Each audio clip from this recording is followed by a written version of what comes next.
राधे राधे मेरे प्यारे साथियों, मैं एम्ब्रेस उमर भाई से आप सभी का अपने एनआरके कोचिंग क्लासेज में एक बेहतरीन तरीके से स्वागत करता हूं। तो दोस्तों, आप लोग हमारे क्लास में जुड़ जाइए एक बेहतरीन तरीके से। तो जैसा कि आप लोग देख रहे हैं, आरआरबी ग्रुप डी 2026 साइंस के जीके और जीएस का बेस्ट एमसीक्यू क्वेश्चंस आप लोगों के लिए मैं लाया हूं और बेहतरीन तरीके से मैं पढ़ाने का प्रयास करूंगा। एक बार आप लोग मेरे क्लास पे विश्वास बनाइए मेरे दोस्त, मैं आप लोगों का विश्वास और भरोसा नहीं तोड़ूंगा, क्योंकि मैं आप लोगों के लिए आया हूं और बेहतरीन तरीके से आप लोगों को पढ़ाऊंगा, शानदार तरीके से आप लोगों को लाइफ में इंप्रूवमेंट कराऊंगा। तो आई होप आप लोग को क्लास मेरी अच्छी लगेगी। देखिए, क्लास के लास्ट तक जुड़े रहिएगा। यदि आप लोगों को लगे कि क्लास में कुछ बेटर होने वाला है, क्लास में कुछ बेटर मिल रहा है, तो ही आप हमारे क्लास को लाइक सब्सक्राइब कीजिएगा। अन्यथा आप लोगों के ऊपर कोई प्रेशर नहीं है कि भाई मेरे क्लास को लाइक कीजिए, मेरे क्लास को सब्सक्राइब कीजिए। मेरे दोस्त, यदि आपको मेरी क्लास अच्छी लगेगी, आप कुछ टाइम तक यहाँ पे स्पेंड कीजिए अपना समय और पढ़िए क्वेश्चंस को। ऐसा लगे अगर कि भाई आप लोगों को इस क्लास से कुछ अगर मिल रही है, तो आप हमारे क्लास को लाइक और सब्सक्राइब कीजिएगा, ठीक है। तो आई होप मेरी क्लास आपको बेटर लगे। मैं प्रयास करूंगा भाई आप लोगों को चीजें बेहतरीन तरीके से देने का, क्योंकि मैं आप लोगों से उम्मीद करके आता हूं भाई कि आप लोगों को मेरी चीजें अच्छी लगी। क्योंकि देखिए, मैं पूर्ण रूप से अपना फीडबैक देने का प्रयास करता हूं, पूर्ण रूप से अपना समर्थन देने का प्रयास करता हूं कि भाई आप लोगों को चीजें क्लियर मिले और बेहतरीन तरीके से आप लोग इंप्रूवमेंट कर पाए, लाइफ में आगे बढ़ पाए। और इसी प्रकार से मैं डेली आप लोगों के लिए क्लास लेकर के आता हूं। हाँ, फिलहाल इस समय मैं आप लोगों के लिए लाइव क्लास नहीं लेके आ पा रहा हूं, क्योंकि कुछ रीजंस है। उस रीजंस को मैंने आप लोगों को ऑलरेडी बता रखा है। वो रीजंस क्या है भाई? वो रीजन सिंपल सा यही है कि मेरे मोबाइल्स का जो नेटवर्क है उसमें थोड़ा सा प्रॉब्लम्स आ रही है, और जिसके कारण मैं आप लोगों को क्लास बेटर फॉर्म में दे नहीं पा रहा हूं। तो मेरे दोस्तों, इसमें तो मैं क्षमा ही चाहूंगा, आप लोगों से कुछ कह नहीं सकता, बट आप लोग मेरे को माफ कीजिएगा। लेकिन मेरे क्लास को भाई बेहतरीन तरीके से पढ़िए, लाइफ में आगे बढ़िए भाई। आप लोग कभी डरिएगा मत, चीजों को केवल बेहतरीन तरीके से पढ़ते जाइए, पढ़ते जाइए, पढ़ते जाइए। तो स्टार्ट करते हैं भाई बहुत ही बेहतर फॉर्म में, और आई होप मेरी क्लास आप लोगों को बेहतरीन तरीके से इंटरेक्ट कर पाए। तो चलिए स्टार्ट करते हैं, ज्यादा देर नहीं करते हैं, बातचीत बहुत कम करते हैं, क्योंकि 300 क्वेश्चन है और 2 घंटे के अंतर्गत हमको खत्म करना है, तो बहुत ज्यादा समय लग जाएंगे। नहीं तो अगर ऐसे ही बातचीत करते रहेंगे तो ठीक है। तो 300 क्वेश्चंस आप लोगों को बहुत कम समय में पढ़ाना है और बहुत ही अच्छी तरीकों से पढ़ाना है, इसलिए चलिए स्टार्ट करते हैं भाई। और आप लोग बेहतरीन तरीके से पढ़िएगा। अगर कहीं पे प्रॉब्लम्स हो तो भैया आप लोग बताइएगा। देखिए, यहाँ पे जिस तरीके से मैंने कंटेंट लिखा हुआ है अपने थंबनेल पे, उसी तरीके से आप लोगों को चीजें मिलेगी भी। ऐसा नहीं है कि मैंने इसमें कंटेंट आप लोगों को लिए लिख दिया है बट वो सारी चीजें ना मिले, ऐसा हो नहीं सकता। तो आप लोग भाई थोड़ा सा कंसिस्टेंसी बनाइएगा और थोड़ा सा मेरे ऊपर विश्वास, वही विश्वास और कंसिस्टेंसी लेकर के मैं आप लोगों को चीजें सिखा सकता हूं। तो चलिए स्टार्टअप करता हूं बेहतरीन फॉर्म में। और उसके बाद अगर कहीं पे भी ऐसा लगे कि आपको प्रॉब्लम्स हो रहा है तो तुरंत बोलिएगा भाई, मेरे भाई, क्योंकि आप लोगों के डाउट्स को दूर करने के लिए मैं आया हूं। तो प्लीज बताइएगा एक बार, ठीक है। चलिए स्टार्ट करता हूं। तो कह रहा है कि शुद्ध जल का पीएच मान कितना होता है। ये तो सिंपली आप लोगों को पता होता है कि शुद्ध जल का पीएच मान 7 होता है। शुद्ध जल का पीएच मान कितना होता है मेरे भाई? शुद्ध जल का पीएच मान 7 होता है। चंद्र ग्रहण कब लगता है? तो आप लोग ये बता दीजिए, जब चंद्र ग्रहण कब लगता है। यहाँ पे ऑप्शन दिया है, जब चंद्रमा सूर्य और पृथ्वी के बीच आता है। तो उसके बाद जब पृथ्वी सूर्य और चंद्रमा के बीच आता है। कह रहा है जब पृथ्वी सूर्य और चंद्रमा के बीच आती है, जब सूर्य पृथ्वी और चंद्रमा के बीच आता है, जब चंद्रमा पृथ्वी से बहुत दूर चला जाता है। तो मेरे दोस्तों, चंद्र ग्रहण लगने का एक ही कारण होता है कि जब पृथ्वी सूर्य और चंद्रमा के बीच आती है। जब पृथ्वी जो हमारी होती है सूर्य, और यहाँ पे मान लो भैया, यहाँ पे आपका क्या है? सन है, सूर्य है, ये सूर्य है मान लो, और ये आपका क्या है? चंद्रमा। अब भैया चंद्रमा और सूर्य के बीच क्या आ गई? आपकी पृथ्वी आ गई। तो भैया आपका क्या लग जाता है? चंद्र ग्रहण। तो आपको क्या पता चला कि जब पृथ्वी सूर्य और चंद्रमा के बीच आती है तो चंद्र ग्रहण लगता है। अम्ल में पानी मिलाने की प्रक्रिया को क्या कहते हैं? अच्छा एक बात बताइए, जो अम्ल में अगर आप लोग पानी मिलाते हैं ना, तो उसकी प्रक्रिया को आप लोग क्या बोलते हैं? तो आप लोग जल्दी से बताइए। तो आप लोगों को पता होना चाहिए, बहुत ही बेहतरीन तरीके से तनुकरण कहते हैं। जब आप लोग अम्ल में पानी को मिला देते हैं, उसे हम उस प्रक्रिया को तनुकरण कहते हैं। और आगे की क्वेश्चन देखते हैं, निम्नलिखित में से कौन सा पाचक एंजाइम है? तो इसमें बता दीजिए, जो निम्नलिखित में से कौन सा पाचक एंजाइम है। तो आप लोगों को पता रहना चाहिए भाई, जो ट्रिप्सिन होता है वो एक एंजाइम होता है। क्या होता है? ट्रिप्सिन, वो एक एंजाइम होता है। तो आप लोगों को पता रहना चाहिए मेरे भाई, निम्नलिखित में से किस खनिज में ऑक्सीजन नहीं होती। तो बता दीजिए, अगर निम्नलिखित में से किस खनिज में ऑक्सीजन नहीं होती। आप लोगों को पता रहना चाहिए पायराइट जो होता है इसमें ऑक्सीजन नहीं पाया जाता, जो कि एक खनिज पदार्थ होता है, खनिज होता है, और जिसमें क्या होता है ऑक्सीजन की मात्रा नहीं पाई जाती। तो आई होप आप लोग क्लियर फॉर्म में समझ रहे हैं क्या हुआ इसमें। इसमें मेरे भाई पायराइट जो है उसमें खनिज नहीं पाया जाता है, वो ऑक्सीजन नहीं पाया जाता सॉरी, और जो कि खनिज पदार्थ है। इनमें से कौन सा सांप घोंसला बनाता है? अब एक बात बताइए, कौन सा सांप जो होता है घोंसला बना करके रहता है? अब आपको पता रहता है कि सांप जो होते हैं विल में रहते हैं, लेकिन कुछ सांप ऐसे होते हैं ना जो कि घोंसला बना करके रहते हैं, वो आप लोगों को पता रहना चाहिए। किंग कोबरा, देखिए कोबरा नाम तो आप लोगों को याद है, किंग कोबरा याद कर लीजिए। और वो किंग कोबरा जो होता है भैया वो घोंसला बना करके रहता है। उसको जल में 25 डिग्री सेल्सियस पर ध्वनि की गति लगभग कितनी होती है? कह रहा है जल में 25 डिग्री सेल्सियस पर ध्वनि की गति लगभग कितनी होती है? तो आप लोगों को पता रहना चाहिए जल में 25 डिग्री सेल्सियस पर ध्वनि की गति 316 मीटर पर सेकंड होती है। ऑक्सीजन में गैस 25 डिग्री सेल्सियस पर ध्वनि की गति लगभग कितनी होती है? कह रहा है ऑक्सीजन में गैस 25 डिग्री सेल्सियस पर ध्वनि की गति कितनी होती है? तो आप लोगों को यह भी पता होना चाहिए 316 मीटर पर सेकंड। ऑक्सीजन में 25 डिग्री सेल्सियस पर ध्वनि की गति लगभग 316 मीटर पर सेकंड होता है। और इसमें क्या आता है, जल में 25 डिग्री सेल्सियस पर गति लगभग क्या है भैया 316 मीटर पर सेकंड। इसमें भी 316 मीटर पर सेकंड, इसमें भी 316 मीटर। लेकिन ये देखिए जल में भैया क्या होता है, जल में ध्वनि की गति, और इसमें ऑक्सीजन में गैस 25 डिग्री सेल्सियस पर ध्वनि की गति। ठीक है, तो ऑक्सीजन में जो गैस होते हैं वो 25 डिग्री सेल्सियस पे ध्वनि की गति 316, तो दोनों केसेस में कितने होंगे 316 मीटर पर सेकंड। ऐसे बता जो अम्लीय या क्षारीय माध्यम में अपना रंग बदलते हैं उन्हें क्या कहते हैं? भैया एक मतलब पदार्थ आते हैं जो अम्लीय और क्षारीय माध्यम में जाने के बाद ना अपना रंग बदल देते हैं। क्या बदल देते हैं? अपना रंग बदल देते हैं। तो उसे भैया उस प्रक्रिया को क्या बोलते हैं ये आप लोग बता दीजिए। भाई जब अम्लीय क्षारीय माध्यम में कोई पदार्थ जाता है और अपना रंग बदल देता है उस प्रक्रिया को क्या बोलते हैं आप लोग एक बार बता दीजिए। उस प्रक्रिया को मेरे भाई सूचक बोला जाता है। क्या बोला जाता है? सूचक। तो बैरोमीटर में दाब में अचानक क्या करें, बैरोमीटर में दाब में अचानक कमी किसका संकेत हो सकता है? देखिए जब क्या होता है बैरोमीटर में जब दाब होता है तो अचानक किसका कमी का संकेत होता है? भाई जब आप लोग जो बैरोमीटर तो आप लोग जानते हैं दाब को मापने का यंत्र होता है। जब बैरोमीटर के दाब में अचानक कमी हो जाती है कि मान लो जो उसका दाब मापता है उसमें अचानक जब कुछ कमी आ जाती है तो कह रहा है उसमें किसकी कमी का संकेत होता है? क्या संकेत होता है? तूफान, सामान्य मौसम, अत्यधिक गर्मी, ओस। तो क्या होता है आप लोगों को बताना होगा। तो आप लोगों को पता रहना चाहिए जब बैरोमीटर में कमी आने लगती है अचानक से तो उसमें तूफान आने का संकेत मिलता है। जैसे ये बैरोमीटर है, अब मान लो इसका काटा 45 पे रहता है, मान लो ये 45 पे क्या है फिक्स कर दी गई है। ठीक है, अब ये क्या है 45 से अगर बढ़ेगी तो भैया कुछ दूसरा संकेत मिलेगा। लेकिन अब आप लोगों को पता होना चाहिए 45 से जब ये कांटा कम होने लगेगा तो आपको कौन सा संकेत मिलेगा? आपको तूफान का संकेत मिलेगा। तो यही याद कर लीजिएगा। देखिए अगर आप क्लास अच्छी लग रही हो तो भाई अब तो लाइक और सब्सक्राइब कर सकते हैं, क्योंकि अब अच्छा खासा आप लोगों को पता चल चुका है कि क्लास कैसी चल रही है। तो अगर क्लास अच्छी चल रही है तो क्लास को लाइक कर दीजिएगा। मानव शरीर में रक्त को पंप करने वाला अंग कौन सा है? अब ये बता दिए जो मानव शरीर के अंदर रक्त को पंप करता है वो कौन सा अंग होता है? हमारे शरीर के अंदर जो भैया रक्त को पंप करता है, हमारे खून को जो पंप करता है वो हृदय होता है। प्रकाश संश्लेषण में पौधा मुख्यतः किस गैस का उपयोग करती है? तो आप लोग ये बता दीजिए जो प्रकाश संश्लेषण होती है उसमें मुख्यतः जो पौधे होते हैं वो किस गैस का उपयोग करती है? कार्बन डाइऑक्साइड का उपयोग करती है। आपको तो ये नॉर्मली पता है। विद्युत धारा का एसआई मात्रक भाई धारा अर्थात एम्पियर हो जाएगा। तो इससे आप लोग ना थोड़ा सा दिमाग लगा के देखिए, इंग्लिश में भी दिया है। इंग्लिश के स्टूडेंट्स अगर आप लोग हैं तो इंग्लिश में आप लोग पढ़ लीजिएगा। आई होप आप लोग हिंदी में भी समझ पा रहे हैं। विटामिन सी की कमी से कौन सा रोग होता है? तो विटामिन सी की कमी से स्कर्वी रोग होता है। कौन सा रोग होता है? स्कर्वी रोग होता है मेरे भाई। उसके बाद बोल रहा है वायुमंडल में सबसे अधिक मात्रा में कौन सी गैस पाई जाती है? तो वायुमंडल में सबसे अधिक मात्रा में नाइट्रोजन गैस पाई जाती है। क्या पाई जाती है? नाइट्रोजन पाई जाती है। न्यूटन का प्रथम नियम किससे संबंधित है? मेरे दोस्तों न्यूटन का प्रथम नियम जड़त्व से संबंधित है। मानव शरीर का सबसे बड़ा अंग कौन सा है? अब ये बताना है मानव शरीर का सबसे बड़ा अंग कौन सा है। आपको पता रहना चाहिए मानव शरीर का सबसे बड़ा अंग त्वचा है। पौधों में जल का परिवहन किस ऊतक द्वारा होता है? तो देखिए पौधों में जल का परिवहन जाइलम द्वारा होता है। किसके द्वारा? जाइलम के द्वारा पौधों में जल का परिवहन किया जाता है।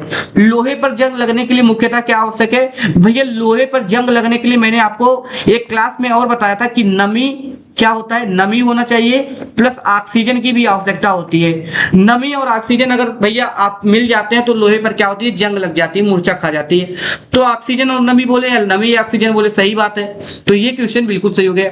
जल का रासायनिक सूत्र H2 होता है, बल्कि क्लियर है आप लोग यहाँ पे। भारत का राष्ट्रीय पशु कौन सा है? अब आपको पता है भारत का राष्ट्रीय पशु बाघ है, ये तो बचपन से आप लोग सुनते आ रहे हैं। कह रहा है भारतीय संविधान लागू कब हुआ? 26 नवंबर 1950, 26 जनवरी 1950, 26 जनवरी 1950। ठीक है, वो 1949 लिखा था। भारत में पहली रेलगाड़ी किन स्थानों के बीच चली थी? मेरे दोस्तों, मैंने आप लोगों से बताया था थाने, मुंबई से थाने तक आपका क्या था, भारत में पहली रेलगाड़ी चली थी। मुंबई से चली थी, यहाँ पे आप लोगों को बताना चाहता हूँ, मुंबई से चली थी थाने तक, मतलब मुंबई और थाने के बीच भैया पहली रेलगाड़ी चली थी। तो आप लोगों को ये तो पता होना चाहिए। उसके बाद रक्त में ऑक्सीजन का परिवहन मुख्यतः किसके द्वारा होता है? रक्त में भैया ऑक्सीजन का अगर परिवहन की बात किया जाए तो हीमोग्लोबिन के द्वारा होता है। किसके द्वारा होता है मेरे भाई? हीमोग्लोबिन के द्वारा होता है। उसके बाद अगर आपको क्लास अच्छी लगी हो भैया, फिर से कहना चाहूंगा कि लाइक और भैया सब्सक्राइब कर दीजिएगा। और अगर बहुत ही ज्यादा अच्छी लगी रही हो भाई क्लास तो शेयर भी कर सकते हैं, ठीक है। लेकिन आप लोगों का मेन पर्पज ये भाई, क्लास को लाइक और सब्सक्राइब जरूर कीजिएगा यदि क्लास अच्छी लगती है, क्योंकि बहुत सारे इंपॉर्टेंट क्वेश्चन इस प्रकार से मिलते रहेंगे लगातार। अम्ल का पीएच मान सामान्यतः कितना होता है? तो बता दीजिए, अम्ल का जो पीएच मान होता है सामान्यतः कितना होता है, आप लोगों को ये बताना है। तो अम्ल का जो पीएच मान होता है लेस देन क्या होता है, 7 से होता है, मतलब 7 से कम होता है। मानव शरीर में ऑक्सीजन युक्त रक्त किस कक्ष में बाहर पंप होता है? कह रहा है कि जो मानव शरीर के अंदर जहां पे ऑक्सीजन युक्त होते हैं, जो रक्त जो खून ऑक्सीजन से युक्त होते हैं, ऑक्सीजन से युक्त मतलब क्या होता है, जिस खून में पंप मतलब ऑक्सीजन पाया जाता है, हमारे शरीर के अंतर्गत खून के जिस भाग में ऑक्सीजन पाया जाता है, जहां पर खून में ऑक्सीजन पाया जाता है, उस किस कक्ष में बाहर पंप होता है, वो किस कक्ष में बाहर पंप होता है? तो आप लोग बता सकते हैं, मुझे विश्वास है। तो आप लोगों को पता होना चाहिए मेरे भाई, वो हमारा किस पंप में क्या बोला है, बाहर पंप होता है। तो बाया निलय आप लोगों को याद रहना चाहिए। क्या?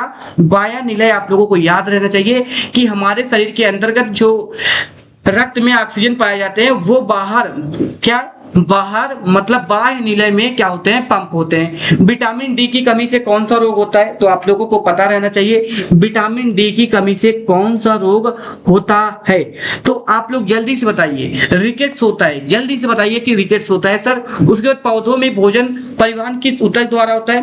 पौधों में देखिए मैंने बताया था जल का भैया परिवहन जाइलम द्वारा होता है, लेकिन पौधों में भोजन का पूछा है तो फ्लोएम, फूड से याद कर लीजिएगा। तो पौधों में भैया भोजन का परिवहन किसके द्वारा होता है? सॉरी, यहाँ पे पौधों में भोजन का परिवहन किसके द्वारा होता है? आपको क्या पता चला? फूड पता चला, मतलब फ्लोएम पता चला, ठीक है। तो आई होप आप लोग कंप्लीटली यहाँ पे समझ पा रहे हैं। उसके बाद कह रहे हैं विद्युत प्रतिरोध की एसआई इकाई क्या है? तो आप लोग ये जानते होंगे विद्युत प्रतिरोध की एसआई इकाई भैया हमारा ओम होता है, ठीक है। विद्युत प्रतिरोध का एसआई इकाई ओम होता है मेरे भाई।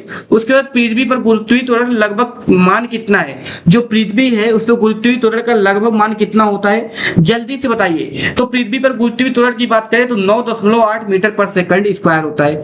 भारत का राष्ट्रीय गीत किसने लिखा था भैया? भारत का राष्ट्रीय गीत क्या है भाई? बंकिम चंद्र चटर्जी है, बंकिम चंद्र चट्टोपाध्याय। तो इनका पूरा नाम बंकिम चंद्र चट्टोपाध्याय है। तो आप लोगों को ये पता है। राष्ट्रगान को किसने लिखा था? रविन्द्रनाथ टैगोर ने। तो राष्ट्रगीत को किसने लिखा था भाई? राष्ट्रगीत को हम कहेंगे कि बंकिम चंद्र चटर्जी ने। और यहाँ पे इनका पूरा नाम बंकिम चंद्र चट्टोपाध्याय है, ठीक है। तो इस तरीके से आपको यहाँ तक तो क्लियर होगा। आप कहेंगे जी हाँ बिल्कुल सर। कह रहा पृथ्वी की एकमात्र प्राकृतिक उपग्रह क्या है भाई? पृथ्वी की एकमात्र प्राकृतिक उपग्रह की बात हो तो चंद्रमा बता दीजिए। उसके बाद ध्वनि निर्वात में क्यों नहीं चल सकते हैं भाई? माध्यम के कारण उनको प्रॉब्लम्स होता है ध्वनि निर्वात में चलने में। सामान्य नमक का रासायनिक सूत्र क्या है? नमक का रासायनिक सूत्र भाई NaCl होता है, ठीक है। उसके बाद मनुष्य में सामान्यतः कितने जोड़े गुणसूत्र पाए जाते हैं? आपको पता रहना चाहिए, मनुष्य में 23 जोड़े गुणसूत्र पाए जाते हैं। फिर उसके बाद पौधों में प्रकाश संश्लेषण की मुख्यतः किस अंग में होता है? पौधों में प्रकाश संश्लेषण मुख्यतः किस अंग में होता है, ये पूछ रहा है। तो आप लोगों को पता रहना चाहिए पौधों में जो प्रकाश संश्लेषण होता है वो मुख्यतः क्लोरोप्लास्ट में होता है। कहाँ पे? क्लोरोप्लास्ट में होता है। और क्लोरोफिल एक होता है भैया, नाम आप क्लोरोप्लास्ट से और क्लोरोफिल से नहीं कंफ्यूज होना है।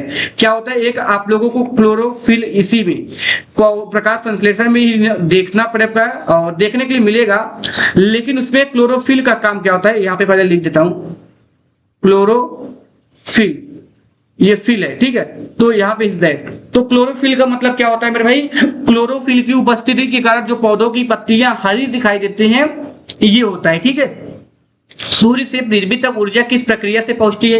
अब ये बताइए, जो सूर्य से पृथ्वी तक ऊर्जा पहुंचती है वो किस प्रक्रिया द्वारा पहुंचती है? विकिरण। अगर आपने रेडिएशन पढ़ा होगा तो रेडिएशन में आपने समझा होगा हिंदी में विकिरण, तो उसमें आपने चीजों को समझा होगा कि भाई प्रकाश विकिरण के कारण मतलब विक्षेपित होकर के भैया हमारे पृथ्वी पर आती है, इस तरीके से हमारे प्रकाश जो है विकिरण के द्वारा पृथ्वी पर पहुंच जाती है। भारत का सबसे बड़ा राज्य क्षेत्रफल की दृष्टि से, अगर क्षेत्रफल की दृष्टि से बात करें, किसकी दृष्टि से? क्षेत्रफल की, तो राजस्थान होता है। और जनसंख्या की दृष्टि से बात करें तो भैया आपको क्या बता देना है? उत्तर प्रदेश। लेकिन यहाँ पे क्या पूछा है? पृथ्वी का सबसे निकटतम तारा कौन सा है? तो पृथ्वी का सबसे निकटतम तारा आप लोगों को बताना है। तो आपको ये पता रहना चाहिए पृथ्वी का सबसे निकटतम तारा सूर्य होता है। उसके बाद कह रहा है शरीर में रोगों से लड़ने में कौन सी रक्त कोशिका सहायता करती है? जो शरीर में रोगों से लड़ने के लिए कौन सी रक्त कोशिका सहायता करती है? तो WBC। आप लोग बहुत याद कर रहिएगा भाई, WBC आप लोगों को सहायता करता है आपके शरीर की। तो किससे लड़ने के लिए? रोग से, बीमारियों से। जल का क्वथनांक सामान्य वायु दाब पर कितना होता है? भाई जल का क्वथनांक सामान्य वायु दाब पर 100 डिग्री सेल्सियस होता है। सूर्य के प्रकाश से शरीर में मुख्यतः कौन सा विटामिन प्राप्त बनता है? तो ये बता दीजिए, जो सूर्य का प्रकाश हमारे शरीर को मिलता है उससे मुख्यतः कौन सा विटामिन मिलता है? विटामिन डी हमको मिलता है। तो ठीक है, यहाँ पे आप लोग क्लियर है? आपका बिल्कुल क्लियर है सर। उसके बाद बल की इकाई क्या होता है? न्यूटन होता है मेरे भाई। बल की इकाई क्या होता है? न्यूटन, ठीक है। उसके बाद कह रहा है कार्य की इकाई, भाई कार्य की इकाई आप लोगों को पता रहना चाहिए, जूल होता है, ठीक। कार्य की इकाई क्या होता है? जूल होता है। उसके बाद मेरे भाई वायु दाब मापने के लिए किस यंत्र का प्रयोग करते हैं? मैंने पहले ही बताया था, वायु दाब मापने के लिए बैरोमीटर का प्रयोग किया जाता है। किसको? बैरोमीटर का प्रयोग किया जाता है। रक्त का लाल रंग किसके कारण होता है? हीमोग्लोबिन। रक्त का लाल रंग हीमोग्लोबिन के कारण होता है। उसके बाद कार्बन डाइऑक्साइड का रासायनिक सूत्र carbon dioxide CO2, carbon dioxide CO2 होता है। भारत का राष्ट्रीय फूल कौन सा है? कमल होता है भारत का राष्ट्रीय फूल। उसके बाद आगे क्या पूछा है? उसको देखते हैं। भारतीय संविधान की प्रस्तावना में भारत को किस रूप में वर्णित किया गया है? अब ये बता दीजिए, जब भारतीय संविधान की प्रस्तावना बनी थी तो भारत को किस रूप में वर्णित किया गया था? संप्रभु, समाजवादी, पंथ निरपेक्ष। तो अगर आपको बता दिया जाए कि प्रस्तावना में भारत को वर्णित करने का बात करें तो भैया आप लोग यहाँ पे समाजवादी शब्द याद कर दीजिए। समाजवादी की नेता अखिलेश यादव, ऐसे। तो यहाँ पे हालांकि समाजवादी अखिलेश वाले पार्टी की बात नहीं कर रहा है, कह रहा है संप्रभु, समाजवादी, पंथ निरपेक्ष और लोकतांत्रिक गणराज्य, ये आपका क्या है भैया? वर्णित किए गए हैं। उसके बाद क्या है भैया? भारत का राष्ट्रीय पक्षी कौन सा है? भारत का राष्ट्रीय पक्षी मेरे भाई आप लोगों को पता है, मोर। अब देखिए, कुछ स्टूडेंट्स अभी से पूछ रहे होंगे सर PDF इसका कहाँ पे मिलेगा? मुझे पता है यार, आपका सब कुछ मुझे आपके बारे में पता रहता है। PDF आप लोग पूछना चाह रहे होंगे, तो मेरे दोस्तों आप लोगों को बता देना चाहता हूँ, आप लोग केवल YouTube के डिस्क्रिप्शन बॉक्स में चले जाइएगा। YouTube के डिस्क्रिप्शन बॉक्स में चले जाइएगा और वहां पे आपको मेरा टेलीग्राम लिंक मिलेगा, और टेलीग्राम लिंक को ज्वाइन कर लीजिएगा। वहां पे आप लोगों को PDF मिल जाएगी, ठीक है। और ऑप्शंस के साथ किसी तत्व का इलेक्ट्रॉनिक विन्यास 282 है, किसी तत्व का इलेक्ट्रॉनिक विन्यास 282 है, तो कह रहा है यह किस आवर्त में उपस्थित होगा? यह किस आवर्त में होगा? तो आप लोग बताइए, यदि किसी आवर्त सारणी का या इलेक्ट्रॉनिक विन्यास तत्व का इलेक्ट्रॉनिक विन्यास 282 है, यह किस आवर्त में स्थित होगा? तो किस तरीके से आप बताएंगे? जल्दी से बताइए। तो ये किस आवर्त सारणी में स्थित होगा? तृतीय आवर्त सारणी में स्थित होगा।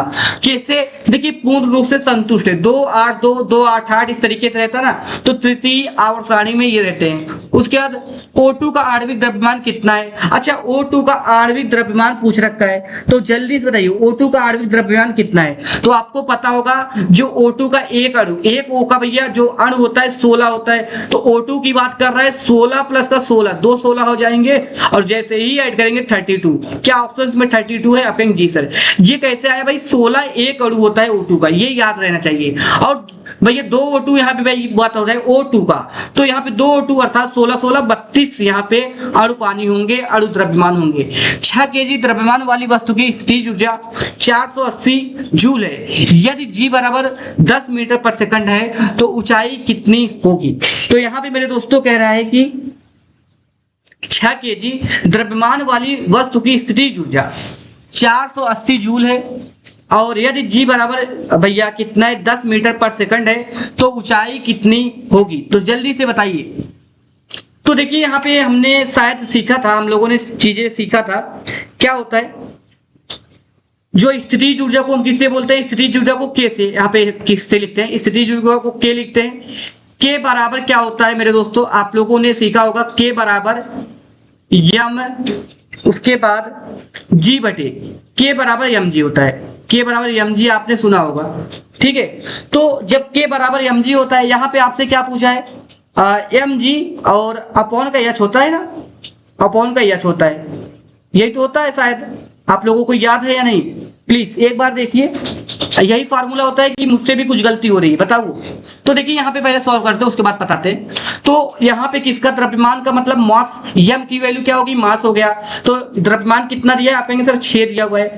और गुणे का भैया जी का मान कितना दिया है, जी का मान कितना दिया है, आप कहेंगे सर 9 गुणे, यहाँ पे 10 मीटर, 10 रख देते हैं, कितना रखेंगे, 10 रखेंगे, ठीक है। अब के की वैल्यू क्या दे रखा है, के की वैल्यू क्या दे रखा है, आप कहेंगे सर एच, तो भैया वैल्यू निकालनी है, ऊंचाई निकालनी है, एच को ट्रांसफर करेंगे, के को नीचे लाएंगे। तो 6 गुणे 10 बटे का यहाँ पे के की वैल्यू क्या है, आप बताइए, 480 है, 480। अच्छा एक मिनट, थोड़ा सा शायद गलती कर रहा हूं यार, 400 देखते हैं, गलती तो हो रही है हमारे अकॉर्डिंग, 60 है और 6 48, हाँ गलती हो गई है थोड़ा सा, मैंने थोड़ा सा ना जानते हैं क्वेश्चन उल्टा कर दिया है, क्वेश्चन मैंने क्या कर दिया, उल्टा कर दिया है मेरे भाई। उल्टा कैसे कर दिया, थोड़ा सा आपको समझाना चाहूंगा। यहाँ पे जो के बराबर हमने यम जी बटे का यच लिखा है, ये थोड़ा सा मैंने उल्टा रखा है मेरे भाई। अगर के बराबर इस तरीके से रखें तो आई होप आंसर आपको सही मिले।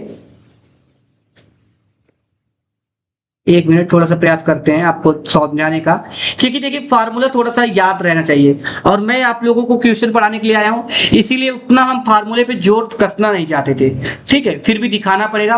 अब आप लोगों से पूछा है क्या, के बराबर एम जी, यहाँ पे क्या है के, तो आपको अगर एच की वैल्यू निकालना है और के अगर आपको दिया है, तो के दिया है तो के बराबर पहले देख लीजिए, स्थितिज ऊर्जा का फार्मूला देख लीजिए पहले, आप लोग यहाँ पे लिख नहीं रहे, आप चालू कर दिए। स्थितिज ऊर्जा के बराबर जो होता है मेरे भाई, के बराबर जो होता है मेरे दोस्तों, आप लोगों को ये थोड़ा सा देखना होगा कि क्या होता है के बराबर, एक मिनट यार, कुछ तो गड़बड़ी हो रही है मेरे पास।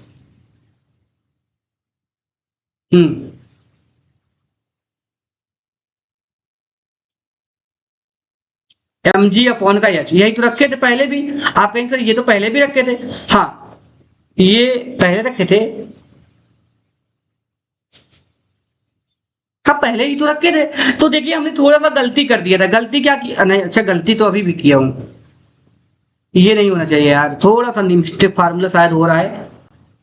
एच से ही बनाते हैं, एच का फार्मूला ही रखते हैं, डायरेक्ट एच का फार्मूला रखते हैं, तो एच का फार्मूला क्या होता है, उससे फार्मूला आप बना लेंगे।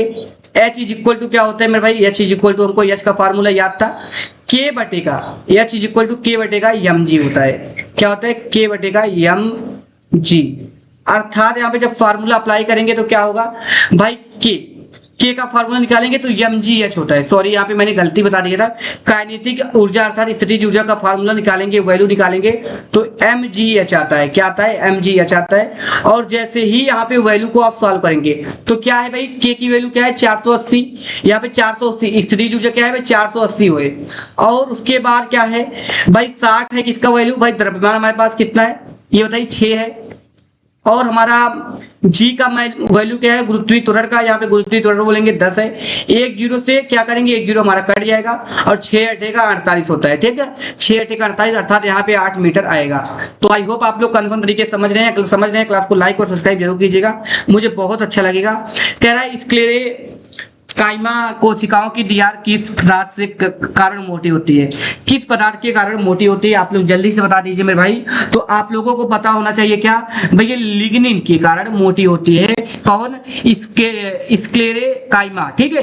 तो इस तरीके से पीवीसी से चालक तार को ढकने का मुख्य उद्देश्य क्या है, कह रहा है कि पीवीसी से चालक को तार को ढकने का मुख्य उद्देश्य क्या होता है। तो मेरे दोस्तों आप लोगों को ये बताना होगा कि जब पीवीसी से चालक तार, पीवीसी मतलब एक वायरिंग होता है, प्लास्टिक वायरिंग जो होता है, जो प्लास्टिक चढ़ा दिए जाते हैं, उसको क्यों चढ़ाते हैं? ताकि आप शॉर्ट सर्किट वगैरह ना हो और आपको करंट वगैरह ना लगे, तो शॉर्ट सर्किट से बचाने के लिए। तो ये सिंपल है भाई, क्वेश्चन सिंपल है, आई होप समझ पा रहे हैं। आवर्त सारणी में परमाणु त्रिज्या समूह में नीचे जाने पर सामान्यतः क्या होती है? जब जो मूल आवर्त सारणी था भैया, आपको पता होगा आवर्त सारणी था, जब भैया क्या होता है सारणी में ऊपर से नीचे जाएंगे तो क्या उसकी जो परमाणु त्रिज्या होती है वो क्या होती है? जल्दी से बताइए, बढ़ती है, घटती है, समान रहती है, पहले बढ़ती फिर घटती है? तो जल्दी से बताइए क्या होती है उसमें प्रोसेस। तो आप लोगों को बता देना है कि आवर्त सारणी में जब ऊपर से नीचे जाएंगे तो उसकी जो त्रिज्या होती है, और कौन सी त्रिज्या होती है? परमाणु त्रिज्या, वो बढ़ती जाती है। उसके बाद क्या बोल रखा है? 5 केजी हथौड़े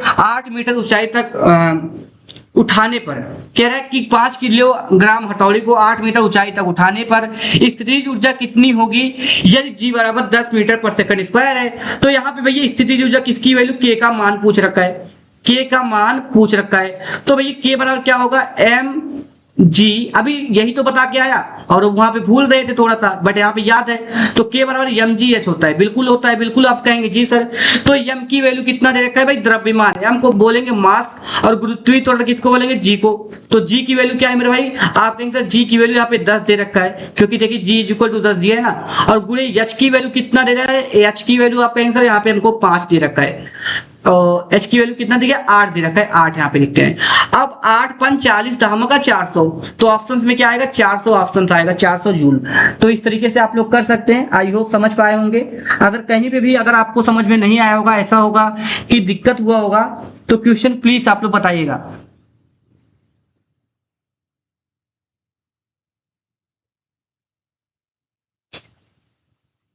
चार सौ ही ना आएगा कि 800 आएगा?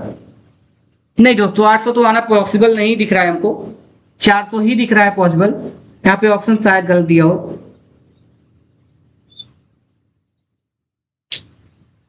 ठीक है, तो आई होप यहाँ पे 1 मिनट थोड़ा सा देख लेते हैं, क्या मैंने यहाँ पे कुछ गलती नहीं की है? 6 कीजिए दिया इधर, अच्छा हाँ, अच्छा नहीं, कुछ नहीं की दिक्कत है, सही है, बिल्कुल सही मेरे भाई बिल्कुल सही है। आई होप आप लोग समझ पा रहे होंगे क्वेश्चन को, बहुत ही बेहतरीन क्वेश्चन था। आई होप आप लोग स्थित एक बेहतरीन फॉर्म में भी समझे होंगे। तो चलिए आगे की ओर बढ़ जाते हैं, यहाँ तक हमने कर लिया है। तो यहाँ पे 400 ही आएगा। कह रहा 0.5 एम्पियर तथा 10 मिनट तक बहती है कुल विद्युत आवेश कितना होगा? कह रहा है 0.5 एम्पियर धारा 10 मिनट तक बहती है। कितनी धारा बहती है 10 मिनट तक? भैया 10 मिनट तक 0.5 एम्पियर धारा बहती है। तो कह रहा है कुल विद्युत आवेश कितना होगा? तो आप लोगों को कुल विद्युत आवेश की गणना करना है। तो बताइए कुल विद्युत आवेश कितना होगा, आप लोग जल्दी से बताइए। तो कुल विद्युत आवेश कितना होगा? तो आपको बताना है 300। कितना होगा? 300 होगा। इसका प्रोसेस आप लोग थोड़ा सा कंप्लीटेड समझ लीजिएगा, और आई होप आप लोगों को समझ में आता है। देखिए सारे क्वेश्चन 1 बाय अगर समझाते चलेंगे ना, क्वेश्चन जो सॉल्व करने वाले हैं कैलकुलेशन को, तो आप लोगों को थोड़ा सा दिक्कत होगा, टाइम बहुत ज्यादा टेक करना पड़ेगा यहाँ पे।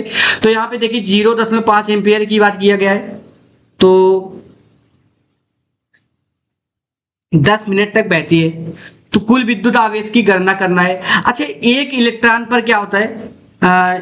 1 एम्पियर इलेक्ट्रॉन पर कितना आवेश होता है? ये बताइए, 1 एम्पियर इलेक्ट्रॉन पर,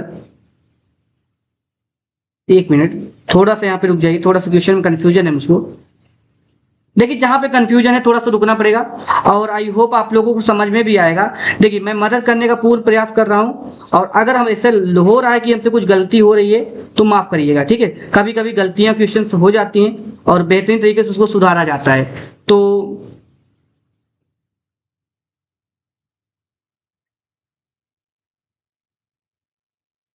जल्दी जल्दी आप लोग भैया क्लास को लाइक सब्सक्राइब कीजिएगा। तो बहुत मजा आता है जब भाई आप लोग क्लास को लाइक और सब्सक्राइब करते हैं, तो बहुत ज्यादा खुशी होती है, ठीक है। तो आई होप आप लोग बात को समझ पा रहे हैं। तो चलिए आगे स्टार्ट करते हैं बेहतरीन तरीके से, बट थोड़ा सा रुक जाइए। कह रहा है कि भैया आवेश जो निकालना होता है, धारा और मोड में क्या होता है? समय अर्थात टी होता है। धारा गुणे क्या होता है? टी होता है। क्या होता है भैया? आप लोगों को पता होना चाहिए धारा बराबर क्या होता है?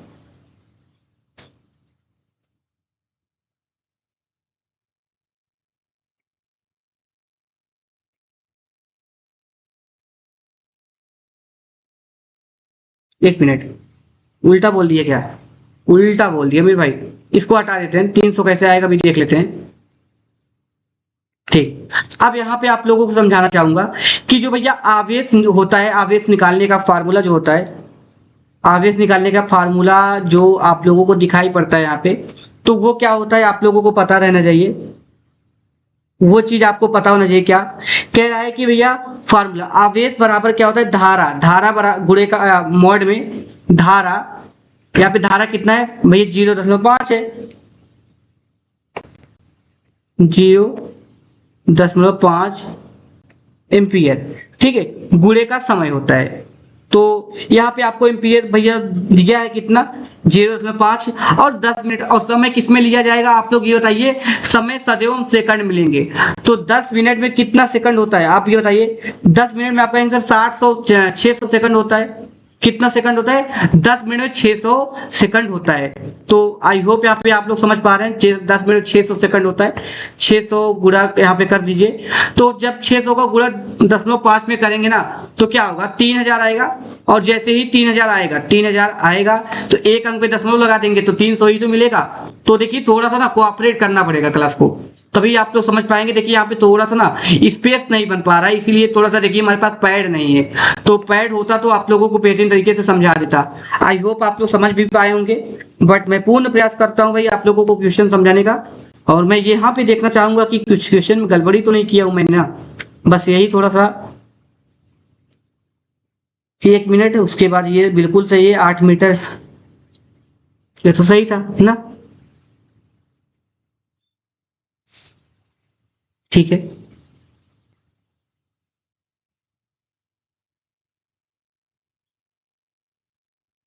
अच्छा, 8 मीटर के अलावा 16 मीटर दिया था क्या इसमें, ये देखना चाहूंगा मैं। नहीं दिया था, बिल्कुल सही था। चलिए आगे चलते हैं। 58 हो गया ना। अब कह रहा है गुरुत्वाकर्षण के उद्दीपन की ओर पौधे की गति को क्या कहते हैं। कह रहा है गुरुत्वाकर्षण के उद्दीपन की ओर पौधे की गति को क्या कहते हैं, जल्दी से बताइए। तो आई होप आप लोग बता पाएंगे, गुरुत्वाकर्षण के उद्दीपन की ओर पौधों के गति को क्या कहा जाता है, तो जल्दी से एक बार बताने का कष्ट करें। और देखिए अभी बहुत फास्ट ही हम पढ़ेंगे, बट यहाँ पे थोड़ा सा ब्रेकेबल हो रहे हैं इसलिए, क्योंकि क्वेश्चन थोड़ा सा मजेदार आ रही है। तो क्या कहा जाता है आप लोगों को पता होना चाहिए, गुरुत्वावर्तन। क्या कहा जाता है, गुरुत्वावर्तन। तो आई होप आप लोगों को पता होगा, यहाँ पे गुरुत्वावर्तन कहलाता है। तो क्या कहलाता है मेरे भाई, गुरुत्वावर्तन। ये क्या हो रहा है यार, गुरुत्वावर्तन। ठीक है। तो गुरुत्वाकर्षण के उद्दीपन की ओर पौधे की गति को क्या कहते हैं, गुरुत्वाकर्षण। कह रहा है 200 न्यूटन का भार किसी तार के निचले सिरे पर लटकाने पर, 200 मीटर का भार किसी तार के निचले सिरे पर लटकाने पर तार में कौन सा बल उत्पन्न होता है। तो अगर देखिए 200 मीटर का भार अगर क्या है किसी तार पे लटका देंगे, तो तार में कौन सा बल उत्पन्न होता है आप बताओ। तनाव बल उत्पन्न हो सकता है। जब भाई आप किसी तार पे भाई बहुत सारा वजन टांग देंगे, तो उसमें कुछ तो तनाव, कुछ ना कुछ तनाव आएगा। तो आप कहेंगे जी सर, तो तनाव बल उत्पन्न होगा। अब आपके पीठ पे कोई 10 किलो भैया 50 किलो वजन लाद दे, तो आपके अंदर तनाव तो आएगी। 2 8 6 का इलेक्ट्रॉनिक विन्यास वाला तत्व आवर्त सारणी के किस समूह आवर्त में होता है, 2 8 6। अब भैया हमने 2 8 2 वाला भैया समूह वाला तत्व क्या पे होता है भाई, तृतीय आवर्त सारणी में होता है। लेकिन 2 8 6 इलेक्ट्रॉनिक विन्यास वाला तत्व किस आवर्त सारणी में होता है, तो ये भी आप लोगों को पता होना चाहिए कि समूह भैया 16 और आवर्त 3 में होता है। तो 2 8 6 और 2 8 3 ये पूर्णतः संतुष्ट होते हैं, और अगर 2 8 8 होता है वो भी संतुष्ट होते हैं। ये सब आप लोगों को पता रहना चाहिए। कह रहा है 5 ओम तार को उसकी लंबाई के बीच मोड़ दिया जाए तो नया प्रतिरोध बताएं। 5 ओम तार को उसके लंबाई के बीच मोड़ दिया जाए तो नया प्रतिरोध बताना है। तो 1.25 होगा। कितना होगा, 1.25 होगा। तो 1.25 कैसे हो सकता है आप लोग बताइए एक बार, मैं भी प्रयास करूंगा आप लोगों को समझाने का। कह रहा है क्या, उसकी लंबाई के बीच मोड़ दिए, 5 ओम तार को उसकी लंबाई के बीच मोड़ दिया जाए तो उसका नया प्रतिरोध कितना होगा।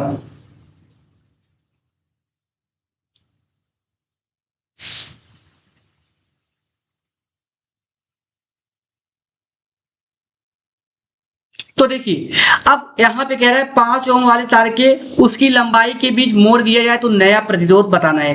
तो अगर आप 5 बटे का क्या कर देंगे 4 कर देंगे। अगर आप 5 बटे का 4 मतलब मान ले 1 मीटर आपने क्या कर दिया मोड़ दिया है, क्योंकि आपने एक बार मोड़ा उसको, तो एक बार मोड़ा तो एक ही फलक तो मुड़ेगा। आप कहेंगे जी सर उसकी लंबाई के बीच आपने भैया उसको एक खंड में मोड़ा है। आप कहेंगे बिल्कुल क्लियर है। अब अगर 5 से 4 को 4 से 5 को डिवाइड करेंगे तो 4 एक कम 4 आएगा, फिर दशमलव यहाँ पे लगाएंगे। उसके बाद भैया कितना बचेगा 1 बचेगा, दशमलव लगाएंगे तो 10 हो जाएगा, 4 दूनी 8।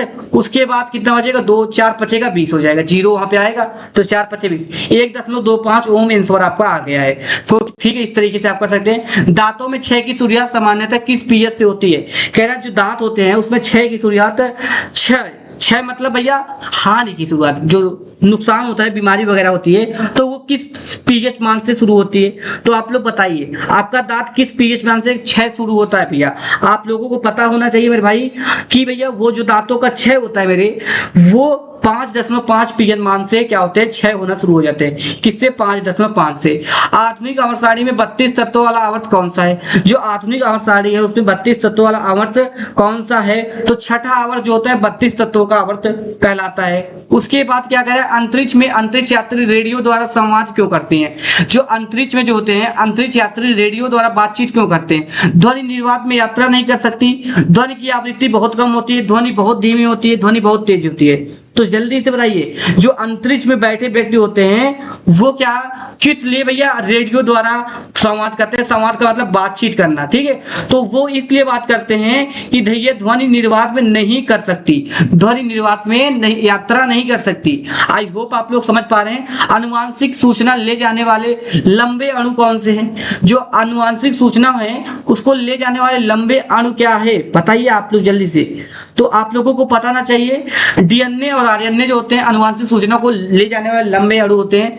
उसके बाद बोल रखा है क्या अधातुओं को विद्युत ऋणात्मकता सामान्यता कैसी होती है? क्या अधातुओं की विद्युत ऋणात्मकता सामान्यता कैसी होती है? तो अधातुओं की जो विद्युत ऋणात्मकता होती है सामान्यता क्या होती है? अधिक होती है।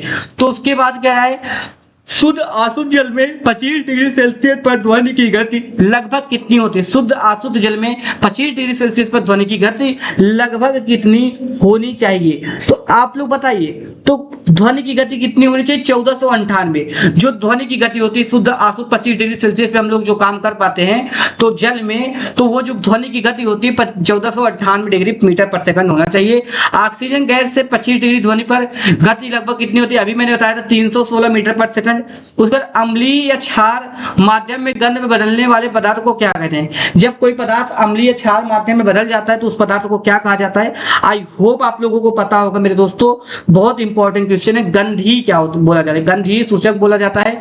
और बैरोमीटर किस भौतिक राशि के मापता है? दाब को मापता है भाई बैरोमीटर।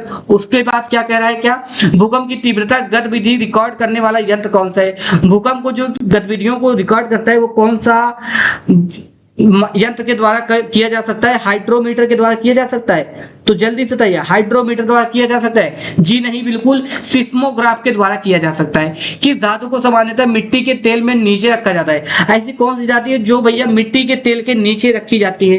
तो आप लोगों को पता रहना चाहिए भाई सोडियम जो है मिट्टी के तेल के नीचे रखी जाती है। चांदी। उसके बाद क्या है दूध में थोड़ी मात्रा में बेकिंग सोडा मिलाने का उद्देश्य क्या है? जब दूध में थोड़ी मात्रा में भैया हम जब बेकिंग सोडा मिलाते हैं तो क्या किस लिए मिलाते हैं? अम्लता कम करने के लिए, मतलब जो उसकी अम्लता होती है उसको कम करने के लिए उसमें बेकिंग सोडा मिला देते हैं। सोडियम का परमाणु क्रमांक कितना है? सोडियम का परमाणु क्रमांक 11 होता है। तो ये तो कॉमन चीज है। ऑक्सीजन का परमाणु क्रमांक 8 होता है, मैंने पहले ही बताया था इसको। बल की एसआई मात्रक न्यूटन होता है, ये भी मैंने बता रखा है। और शक्ति का एसआई मात्रक क्या होता है? वाट होता है। शक्ति का एसआई मात्रक क्या होता है मेरे भाई? वाट होता है। तो उसके बाद क्या है कि ऊर्जा की एसआई मात्रक क्या होता है? ऊर्जा की एसआई मात्रक की बात कर रहा है तो ऊर्जा की एसआई मात्रक जूल होता है। उसके बाद यहाँ पे कह रहा है आवृत्ति की एसआई मात्रक क्या है? आवृत्ति की एसआई मात्रक हर्ट्ज होता है। क्या होता है? आवृत्ति की एसआई मात्रक हर्ट्ज होता है। उसके बाद मानव शरीर में भोजन का पाचन मुख्यतः कहाँ से होता है? मैंने बताया था फ्लोएम। क्या पे होता है? फ्लोएम पे। और देखिए अगर फ्लोएम न दिया हो तो मुख्यतः जो भोजन का पाचन कहाँ पर होता है मुख्यतः बोल रखा है, हालांकि भोजन का पाचन मुख से ही शुरू होता है, बट पूछ रहे मुख्यतः कहाँ पे पाचन होता है, सबसे अधिक पाचन कहाँ पे, सबसे प्रेम तरीके से पाचन, सबसे अच्छी तरीके से पाचन कहाँ पे होता है, तो ये बताना है। तो आपको बता देना होगा छोटी आंत में जो है भैया किसकी पाचन होती है अच्छी तरीके से, भोजन का पाचन होता है। तो उस तरीके से आगे और बढ़ते हैं। इंसुलिन किस अंग द्वारा स्रावित होता है, अग्नाशय द्वारा इंसुलिन का भैया स्रावित होता है। लाल रक्त कोशिकाओं का जीवन औसत काल लगभग कितने दिन का होता है, 120 दिन का लाल रक्त कोशिकाओं का जीवन काल होता है। उसके बाद कह रहा है कि मानव शरीर में सामान्यतः कितने जुड़े गुणसूत्र पाए जाते हैं, मैंने ये भी बता रखा है 23 जुड़े गुणसूत्र पाए जाते हैं। उसके बाद कोशिका का पावर हाउस किसे कहा जाता है, माइटोकॉन्ड्रिया को कहा जाता है। पौधों की गैसों का आदान प्रदान मुख्यतः किसके द्वारा होता है, भैया पौधों की गैसों का आदान प्रदान मुख्यतः किसके द्वारा होता है, रंध्र द्वारा होता है, कह सकते हैं। तो आई होप कह सकते हैं रंध्र द्वारा होता है। तो एक बार बताइए आप भी कह सकता हूं या नहीं, तो आप कहेंगे जी बिल्कुल सर कह सकते हैं, रंध्रों के द्वारा क्या होता है, पौधों में गैसों का आदान प्रदान होता है। आज मेरे को बहुत नींद आ रही है मेरे दोस्तों, क्योंकि मैं 2 दिन से सोया नहीं हूँ, बट फिर भी मैं चाहूंगा भाई लगभग 150 से 200 तो क्वेश्चन खत्म कर दे, 200 से प्लस ही खत्म करना चाहेंगे। मानव शरीर में यूरिया का निर्माण कहाँ पे होता है, मानव शरीर के अंतर्गत यूरिया का निर्माण यकृत में होता है। कहाँ पे होता है, यकृत में होता है। उसके बाद आगे की ओर बढ़ते भाई एक बेहतरीन फॉर्म में। आई होप आप लोग चीजों सीखने के लिए पाएंगे। तो चले और आगे बताया जल्दी यार, कोई घबराने की बात नहीं है। कह रहा है कि रक्त का तरल भाग कहाँ क्या कहलाता है, रक्त का जो तरल भाग होता है उसे हम क्या कहते हैं, तो रक्त का जो तरल भाग होता है उसे हम प्लाज्मा कहते हैं। क्या कहते हैं, प्लाज्मा। प्रकाश की चाल निर्वात में 3 × 10⁸ मीटर पर सेकंड होता है, ठीक है, 3 × 10⁸ मीटर पर सेकंड। दर्पण में बनने वाला पहली प्रतिबिंब किस घटना का उदाहरण, जो दर्पण में बनने वाला प्रतिबिंब होता है वो किस घटना पे का उदाहरण होता है, भैया जो दर्पण पे प्रतिबिंब बनता है वो परावर्तन का तो उदाहरण नहीं हो सकता, तो अपवर्तन का उदाहरण में भी हो सकता है। अपवर्तन एक माध्यम से दूसरे माध्यम में, भैया हमारे वायु माध्यम से विरल उसमें कांच माध्यम में प्रवेश करता है तो अपवर्तन होता है। भाई अपवर्तन की घटना को क्या करता है, प्रकट करता है। तो आई होप आप लोग बता पा रहे हैं। क्या विवर्तन हो सकता है, एक बार सोचिए, विवर्तन क्या घटना हो सकता है, तो जल्दी से एक बार बताइए। तो आई होप आप लोग बता भी पाएंगे। तो हमारे अकॉर्डिंग विवर्तन तो नहीं होता होगा भाई, परावर्तन यहाँ पे दे रखा है भाई। कह रहे दर्पण में बनने वाला प्रतिबिंब किस घटना का उदाहरण है, परावर्तन दे रखा है यहाँ पे। हमारे अकॉर्डिंग अपवर्तन होना चाहिए था। थोड़ा सा आप लोग मिला लीजिएगा इसको, इस क्वेश्चन को, थोड़ा सा कंफ्यूजन है। परावर्तन होगा क्या अपवर्तन, थोड़ा सा देख लीजिएगा प्लीज, आप लोगों को देखना है। उत्तल लेंस को सामान्यतः क्या कहा जाता है, अभिसारी लेंस कहा जाता है कि अपसारी लेंस कहा जाता है। अभिसारी जो होता है भैया अपनी केंद्र की ओर आकर्षित करता है, तो उत्तल लेंस ही तो अपनी केंद्र की ओर सारे पॉइंट्स को भैया, सारे रेखाओं को भैया क्या करती है, एकत्रित करती है। अभिसारी लेंस कहते हैं। निकट दृष्टि दोष ठीक करने के लिए कौन सा लेंस प्रयोग किया जाता है, अब ये बता दो निकट दृष्टि के लिए भैया कौन सा लेंस का प्रयोग करते हैं, अवतल लेंस को। उसके बाद क्या है, दूर दृष्टि दोष को ठीक करने के लिए कौन सा लेंस प्रयोग होते हैं, सिंबल है उत्तल लेंस का। जब निकट के लिए अवतल तो भैया दूर के लिए उत्तल। उष्मा का वह संचरण जिसमें माध्यम की आवश्यकता नहीं होती है क्या कहलाता है, भैया जिसमें माध्यम की आवश्यकता नहीं होती है उसमें संवहन कहलाएगा। आई होप तो एक बार बताइए, संवहन कह सकते हैं, नहीं। देखिए कह रहा है उष्मा का वह संचरण जिसमें माध्यम की आवश्यकता नहीं होती है विकिरण कहलाता है। उसके बाद तापमान मापने के लिए किस यंत्र का प्रयोग किया जाता है, तापमान मापने के लिए बैरोमीटर का प्रयोग करते, बैरोमीटर नहीं सॉरी, तापमान की बात कर रहे हैं, थर्मामीटर का प्रयोग करते हैं। तापमान को मापने के लिए किसका प्रयोग करते हैं, तापमान मापने के लिए थर्मामीटर का प्रयोग करते हैं। आई होप आप लोगों को क्लियर होगा। तो तापमान मापने के लिए किसका प्रयोग करते हैं, थर्मामीटर का। उसके बाद कह रहा है विद्युत धारा मापने वाला यंत्र कौन सा है, विद्युत धारा मापने वाला यंत्र कौन सा है, एम्पीयर होता है, विद्युत धारा को मापता है जो कि। उसके बाद क्या बोल रहा है, विभवांतर की एसआई इकाई क्या है, तो विभवांतर की एसआई इकाई वाट होता है भाई, तो वोल्ट होता है, सॉरी विभवांतर की एसआई इकाई वोल्ट होता है। उसके बाद क्या है, ओम का नियम किस संबंध को बताता है, भाई ओम का जो नियम है वो किस संबंध को दर्शाता है, तो जल्दी से बताइए। तो आप लोगों को पता है V बराबर IR होता है, तो VIR को भैया कौन है, ओम के नियम को दर्शाता है, VIR। तो यहाँ पे नहीं है VIR, तो जो VIR होता है भैया वो क्या करते हैं, ओम के नियम को दर्शाते हैं, ठीक है। तो ओम के नियम को VIR दर्शाते हैं। विद्युत शक्ति का सूत्र क्या है, P बराबर VI होता है, बिल्कुल क्लियर है, विद्युत शक्ति का P बराबर VI। उसके बाद बोल रहा है क्या, फ्यूज तार को सामान्यतः किस गुण का होना आवश्यक है, भाई फ्यूज जो तार होते हैं उसको कि मतलब कौन सा गुण उसमें अवेलेबल होने चाहिए, निम्न गलनांक होने चाहिए उसके। उसके बाद क्या है, भारत का राष्ट्रीय जलवायु क्या है, तो भारत का राष्ट्रीय जलवायु मैंने बताया था गंगा नदी डाल्फिन। उसके भारत का राष्ट्रीय वृक्ष क्या है, भारत का राष्ट्रीय वृक्ष बनियान है, मतलब बरगद है। और भारत का राष्ट्रीय फल कौन सा है, केला नहीं है बल्कि आम में सबसे राष्ट्रीय फल होता है। उसके बाद क्या है, भारत का राष्ट्रीय प्रतीक किसे का लिया गया है, तो भारत का जो राष्ट्रीय प्रतीक है वो कहां से लिया गया है आप लोग बताइए। आप लोग, आई होप आप लोग बता पाएंगे, सारनाथ का सिंह स्तंभ से लिया गया है। तो भारत में जो स्तंभ लिया गया है, स्तंभ में जो क्या है राष्ट्रीय प्रतीक स्तंभ लिया गया है, वो सारनाथ सिंह स्तंभ के द्वारा लिया गया है। मतलब वहां से जो है लिया गया है, ठीक है। इस तरीके से इसको भी समझ जाएंगे।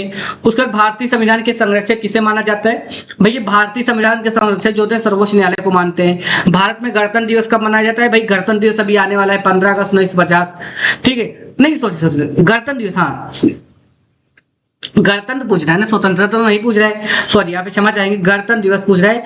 15 अगस्त 1950 को हम स्वतंत्रता दिवस मनाते हैं। गणतंत्र दिवस देखिए यहाँ पे बहुत स्टूडेंट कंफ्यूज होते हैं, हम आप तो भैया बचपन में जिंदगी भर कंफ्यूज हुए कब गणतंत्र दिवस आता है कब भैया भाई हमारा स्वतंत्रता दिवस आता है। तो 15 अगस्त को स्वतंत्रता दिवस और हमारे 26 जनवरी को गणतंत्र दिवस। भारत की स्वतंत्रता का दिवस कब मनाया जाता है, तो अब ये बात आ गई 15 अगस्त को भैया दो हम स्वतंत्रता दिवस मनाते हैं। कह रहा भारतीय संविधान सभा के अध्यक्ष कौन थे, मैंने कल ही बताया था अगर संविधान सभा के अध्यक्ष की बात पूछे तो राजेंद्र प्रसाद करेंगे। उसके भारतीय संविधान के प्रमुख प्रारूप समिति के अध्यक्ष कौन थे, भैया डॉक्टर भीमराव अम्बेडकर थे, डॉक्टर भीमराव अम्बेडकर जी थे। भारत का सर्वोच्च न्यायालय कहाँ पे स्थित है, दिल्ली में स्थित है, नई दिल्ली। और क्षेत्रफल की दृष्टि से सबसे बड़ा राज्य राजस्थान है, बताया था मैंने, अभी बताया था, आज ही बताया था। उसके बाद क्षेत्रफल की दृष्टि से सबसे बड़ा भारत का छोटा, सबसे छोटा भारत का राज्य क्या है, तो क्षेत्रफल की दृष्टि से सबसे छोटा राज्य कौन सा है आप लोग बताइए एक मिनट जल्दी से। गोवा जो होता है क्षेत्रफल की दृष्टि से सबसे छोटा राज्य है। भारत की सबसे लंबी नदी कौन सी है, गंगा नदी जो होती है भारत की सबसे लंबी नदी है। तो गंगा जी के बारे में आपने सुना होगा, बहुत लंबी नदी है भारत की। उसके बाद कह रहा है क्या, भारत का सबसे ऊंचा पर्वत शिखर क्या है, कंचनजंगा है, नंदा देवी है और थैलागिरी है, नीलकंठ है। तो कौन सा हो सकता है, तो कह रहा है कंचनजंगा जो है भारत का सबसे ऊंचा शिखर है। और यहाँ पे भारत की राजधानी क्या है, भारत की राजधानी नई दिल्ली है, आपको पता भी है, नई दिल्ली। उसके बाद क्या है, भारत में पहली रेलगाड़ी यात्रा कब निकली थी, 1853 में, बिल्कुल सर 1853 में भारत की पहली रेलगाड़ी मुंबई से ठाणे के बीच निकली थी। पहली रेलगाड़ी भारत में किन स्थानों के बीच चली, यहाँ पे बात आ गया मुंबई से ठाणे के बीच चली थी। उसके बाद क्या है, भारतीय रेलवे का मुख्यालय कहाँ है, भारतीय जो रेलवे है उनका मुख्यालय कहाँ है, कोलकाता, मुंबई, नई दिल्ली। तो ये जल्दी से बताइए भारतीय रेलवे का मुख्यालय कहाँ पर है, तो आप लोगों को पता होना चाहिए भारतीय रेलवे का मुख्यालय नई दिल्ली में है। उसके बाद भारतीय रेलवे का राष्ट्रीयकरण किस दशक में हुआ है, भारतीय रेलवे का राष्ट्रीयकरण किस दशक में हुआ है, 1950 के दशक में भारतीय रेलवे का राष्ट्रीयकरण हुआ है, ठीक है। और भारतीय रेलवे का सबसे बड़ा क्षेत्रीय नेटवर्क किस प्रकार का परिवहन से संबंधित है, कह रहा है कि भारतीय रेलवे का सबसे बड़ा नेटवर्क, क्षेत्रीय नेटवर्क किस प्रकार की परिवहन से संबंधित है, तो जल्दी से बताइए। तो आई होप आप लोग बता पाएंगे भारतीय रेलवे का सबसे बड़ा क्षेत्रीय नेटवर्क किस प्रकार से परिवहन से संबंधित है। तो एक बार मेरे दोस्तों प्लीज बताने का कष्ट करें। तो यहाँ पे आप बता देंगे क्या, रेल। तो यहाँ पे क्या बता देंगे, रेल बता देंगे। उसके आगे बोल रहा है भाई वंदे मातरम के रचयिता कौन है, बंकिम चंद्र चटर्जी वंदे मातरम के रचयिता हैं। तो भैया उसके बाद बोल रहे हैं भारत का राष्ट्रगान किसे ने लिखा, भैया भारत का राष्ट्रगान तो भाई सिंपल है, रविन्द्रनाथ टैगोर जी ने लिखा था, महान कवि जो थे। भारत के राष्ट्रीय ध्वज के डिजाइन किसका नाम जुड़ा, पिंगली वेंकैया। पिंगली वेंकैया जो थे भैया वो राष्ट्रीय ध्वज का डिजाइन करने में भैया गांधी जी का साथ दिया था। भारतीय रिजर्व बैंक की स्थापना किस वर्ष हुई थी, अब आप लोगों को पता होना चाहिए भारतीय रिजर्व बैंक की स्थापना 1935 ईस्वी में। अच्छा, भारतीय रिजर्व बैंक की स्थापना 1935 में आई होप हुआ था, और बिल्कुल 1935 में ही हुआ था। थोड़ा सा देखिए यहाँ पे लैपटॉप डिस्चार्ज हो रहा है, अभी थोड़ा सा इसको चार्ज लगा देते ना। और आप लोग यहाँ पे टिक कर लीजिए और थोड़ा सा समराइज और क्लास को लाइक सब्सक्राइब करते रहिए, 1 मिनट में आता हूँ। और यहाँ पे पढ़ लिए ना आपने कि किसने डिजाइन किया था, पिंगली वेंकैया ने।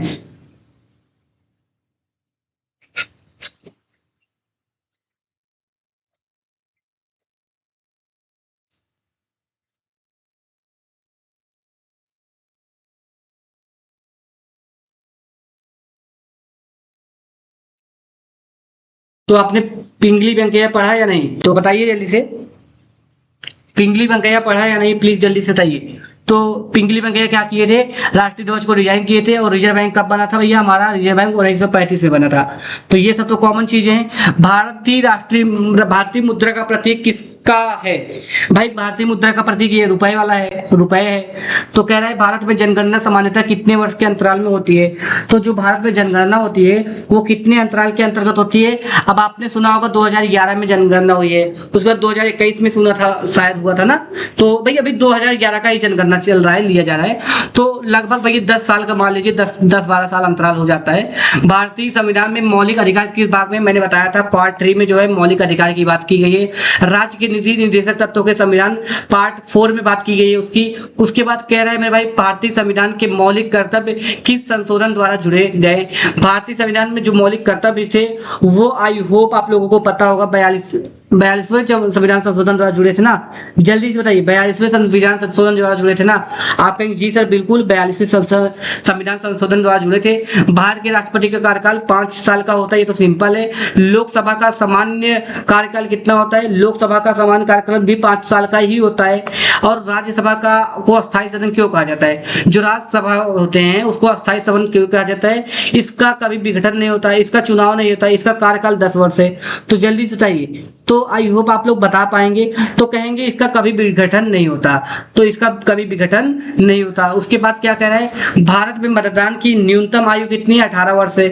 हम लोग भैया 18 साल के हो जाएंगे वोट दे देंगे, लेकिन मेहरारू नहीं संभाल पाएंगे, ठीक है। तो मतलब शादी करने का अधिकार अभी हम लोगों को, पुरुषों को नहीं मिला है 18 साल पे।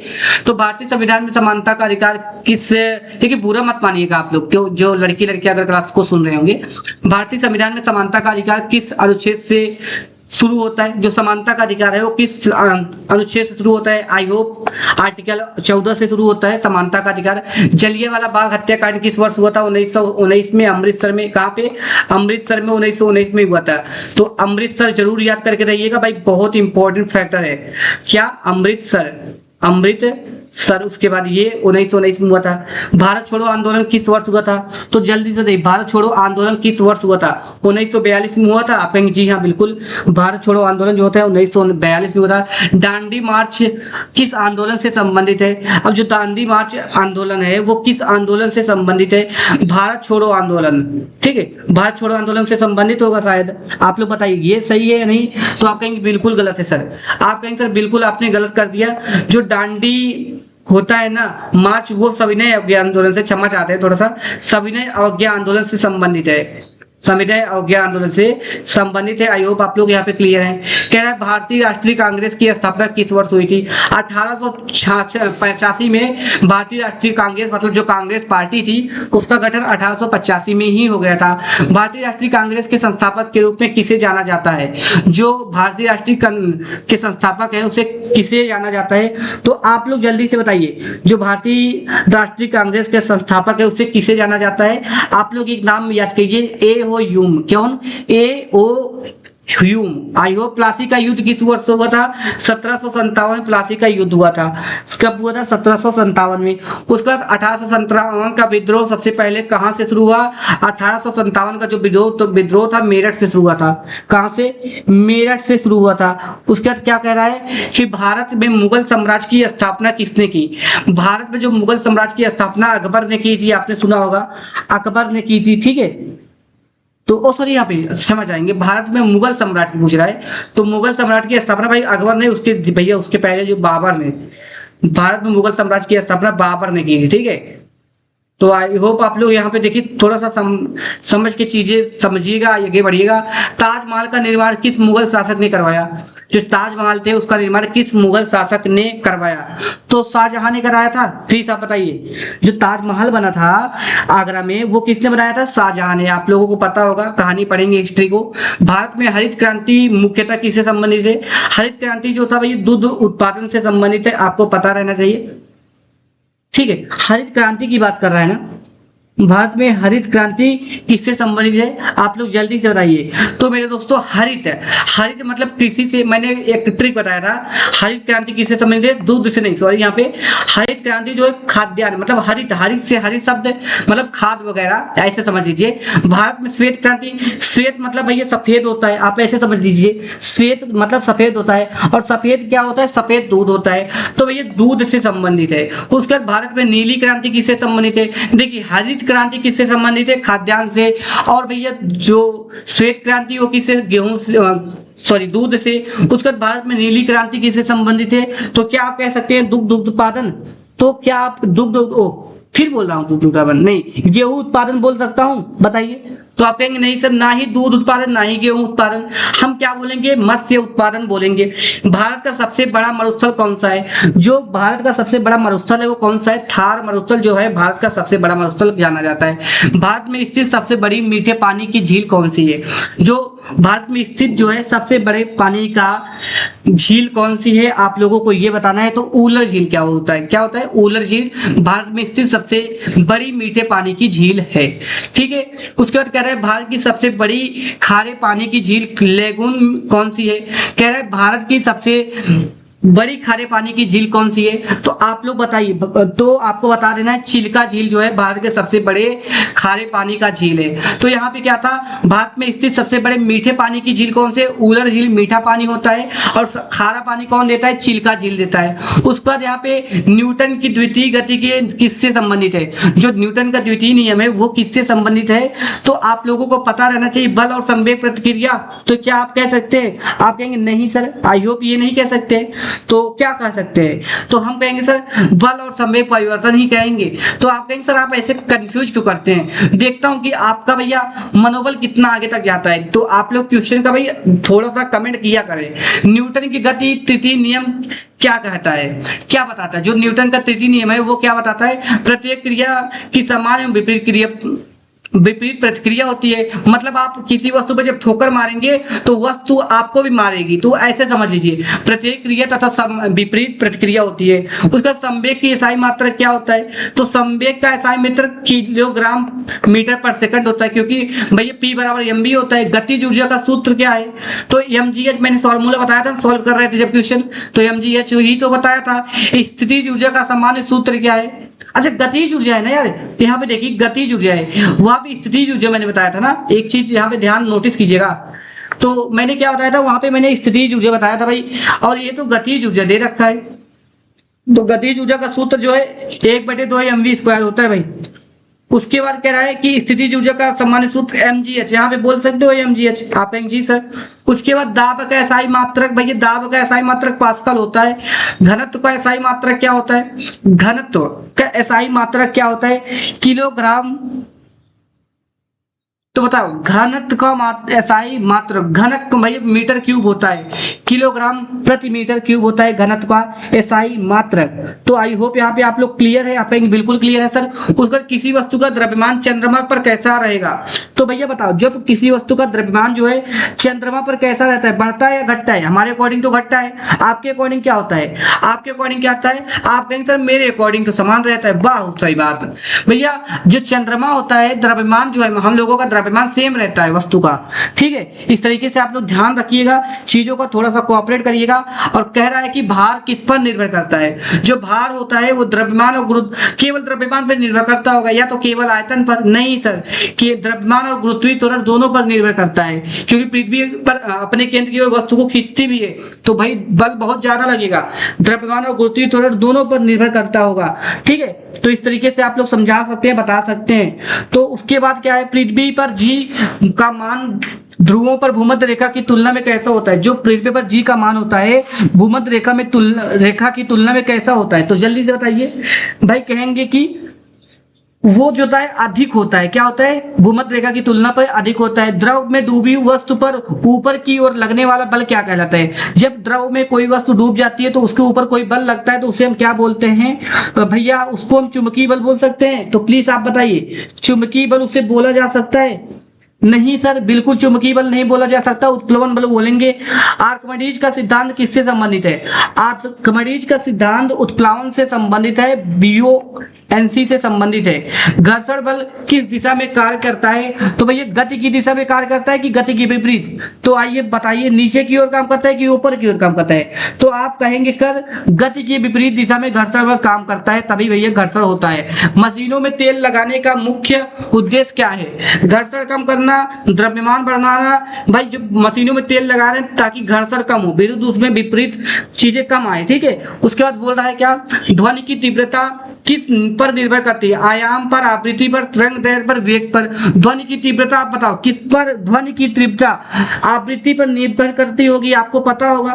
तो ये बताइए, ध्वनि की तीव्रता की बात हो रही है तो बताइए आवृत्ति पर निर्भर करता होगा, ये तो कहेंगे ही नहीं। कुछ बच्चे ऐसे होंगे कहेंगे सर हमारा वो तरंग दैर्घ्य पर निर्भर करता है। नहीं मेरे दोस्त, आयाम पर निर्भर करता है। उसको ध्वनि के पिच किस पर निर्भर करता है? ध्वनि का जो पिच होता है वो आवृत्ति पर निर्भर करता है। तीव्रता जो है आयाम पर, पिच जो है आवृत्ति पर। मनुष्य में समानता किस आवृत्ति की सीमा पर ध्वनि सुन सकता है? भाई हम कितने से कितने तक ध्वनि को सुन सकते हैं? 200 से तो भैया आप कहेंगे 200 से 2000 हर्ट्ज तक हम ध्वनि सुन सकते हैं। जी सर बिल्कुल मैं सुन सकता हूँ। अरे मेरे दोस्त कैसे सुन पाएंगे आप लोग? 20 से भैया 2000 तक ध्वनि को सुन सकते हैं, ठीक है। आई होप आप लोग समझ पा रहे हैं। पराशब्द ध्वनि की आवृत्ति कितनी होती है? अब ये पराशब्द ध्वनि की 20 हर्ट्ज होता होगा या 20 हर्ट्ज से ज्यादा होता होगा या कम होता होगा? जल्दी से बताइए क्या होता है? तो आप कहेंगे सर 20 हर्ट्ज से ज्यादा होता है, यहाँ पे सॉरी 20,000 हर्ट्ज से ज्यादा होता है। पराशब्द ध्वनि की आवृत्ति कितना होता है? 20,000 से ज्यादा होता है, ठीक है। ये तो आप लोग कंप्लीटली समझ पाए होंगे। आप कहेंगे जी सर बिल्कुल समझ पाए हैं। अब आइए 169 क्वेश्चन करते हैं। सोनार में किस प्रकार की तरंगों का प्रयोग है? तो जो सोनार है उसमें किस प्रकार की तरंगों का प्रयोग किया जाता है? तो आई होप बता पाएंगे आप लोग, जल्दी से बताइए क्या होगा। तो जो सोनार होता है उसमें भैया अवश्रव्य ध्वनि प्रयोग होता होगा ना? नहीं, पराश्रव्य ध्वनि का प्रयोग करते हैं। किसका? पराश्रव्य। प्रकाश का परावर्तन किस नियम का पालन करता है? परावर्तन का नियम कोई पालन करेगा? परावर्तन नियम पालन करेगा। निर्वात में प्रकाश की गति 3 × 10⁸ मीटर पर सेकंड होती है। इंद्रधनुष बनने के मुख्यतः कौन सी घटनाएं शामिल होती हैं? देखिए जो क्वेश्चन इजी है ना उसको तुरंत बता देता हूँ। इंद्रधनुष बनने में मुख्यतः कौन सी घटनाएं शामिल होती हैं? अपवर्तन, परावर्तन, विक्षेपण। आई होप आपको पता होगा। इंद्रधनुष जब बनता है तो अपवर्तन, परावर्तन, विक्षेपण तीनों होता है। ये तो मैंने कल भी बताया था, आज भी बता दिया हूँ आपको। तो ये क्वेश्चन क्लियर था भाई, सिंपल था तो इसीलिए जल्दी से बता दिया। तो चलिए आगे की ओर बढ़ जाते हैं। सफेद प्रकाश का 7 रंगों में बंटने की घटना को क्या कहलाता है? भैया जो सफेद प्रकाश, श्वेत रंग का भाई विक्षेपण कहलाता है। 7 रंगों में विक्षेपित होना क्या कहलाता है? विक्षेपण कहलाता है। उसके बाद कह रहा है वाहनों के पीछे देखने के लिए किस दर्पण का प्रयोग करते हैं? जो वाहन होते हैं उसके पीछे जो दर्पण लगता है, वाहन में जो दर्पण लगता है पीछे देखने के लिए, तो उत्तल दर्पण का हम लोग प्रयोग करते हैं। शेविंग मिरर के रूप में सामान्यतः किस दर्पण का प्रयोग करते हैं? तो जो शेविंग भैया जहां पर हम दाढ़ी बाल बनवाने जाते हैं वहां पर अवतल दर्पण का प्रयोग किया जाता है। उसके बाद विद्युत ऊर्जा को यांत्रिक ऊर्जा में बदलने की वाला उपकरण क्या होता है? अब आपको पता होना चाहिए विद्युत ऊर्जा को भैया यांत्रिक ऊर्जा में बदलने की प्रक्रिया को विद्युत मोटर कहते हैं। और उसके बाद यांत्रिक ऊर्जा को भैया अगर विद्युत से अगर आप यांत्रिक में आ रहे हैं तो मोटर कहलाएगा, लेकिन यांत्रिक से विद्युत में जा रहे हैं तो जनित्र कहलाएगा। उसके बाद ट्रांसफार्मर किस धारा पर कार्य करता है? तो बताओ ट्रांसफार्मर जो है प्रत्यावर्ती धारा पे काम करता है कि डीसी पर काम करता है? दोनों नहीं काम करता है, स्थिर धारा पर काम करता है। तो बताइए जल्दी से, ट्रांसफार्मर किस पर काम करता है? प्रत्यावर्ती धारा पर, एसी करंट पर काम करता है, ठीक है। तो ट्रांसफार्मर जो है हमको एसी करंट ही तो देता है। बिल्कुल सर बिल्कुल क्लियर है। घरेलू विद्युत परिपथ में फ्यूज किस क्रम में लगाया जाता है?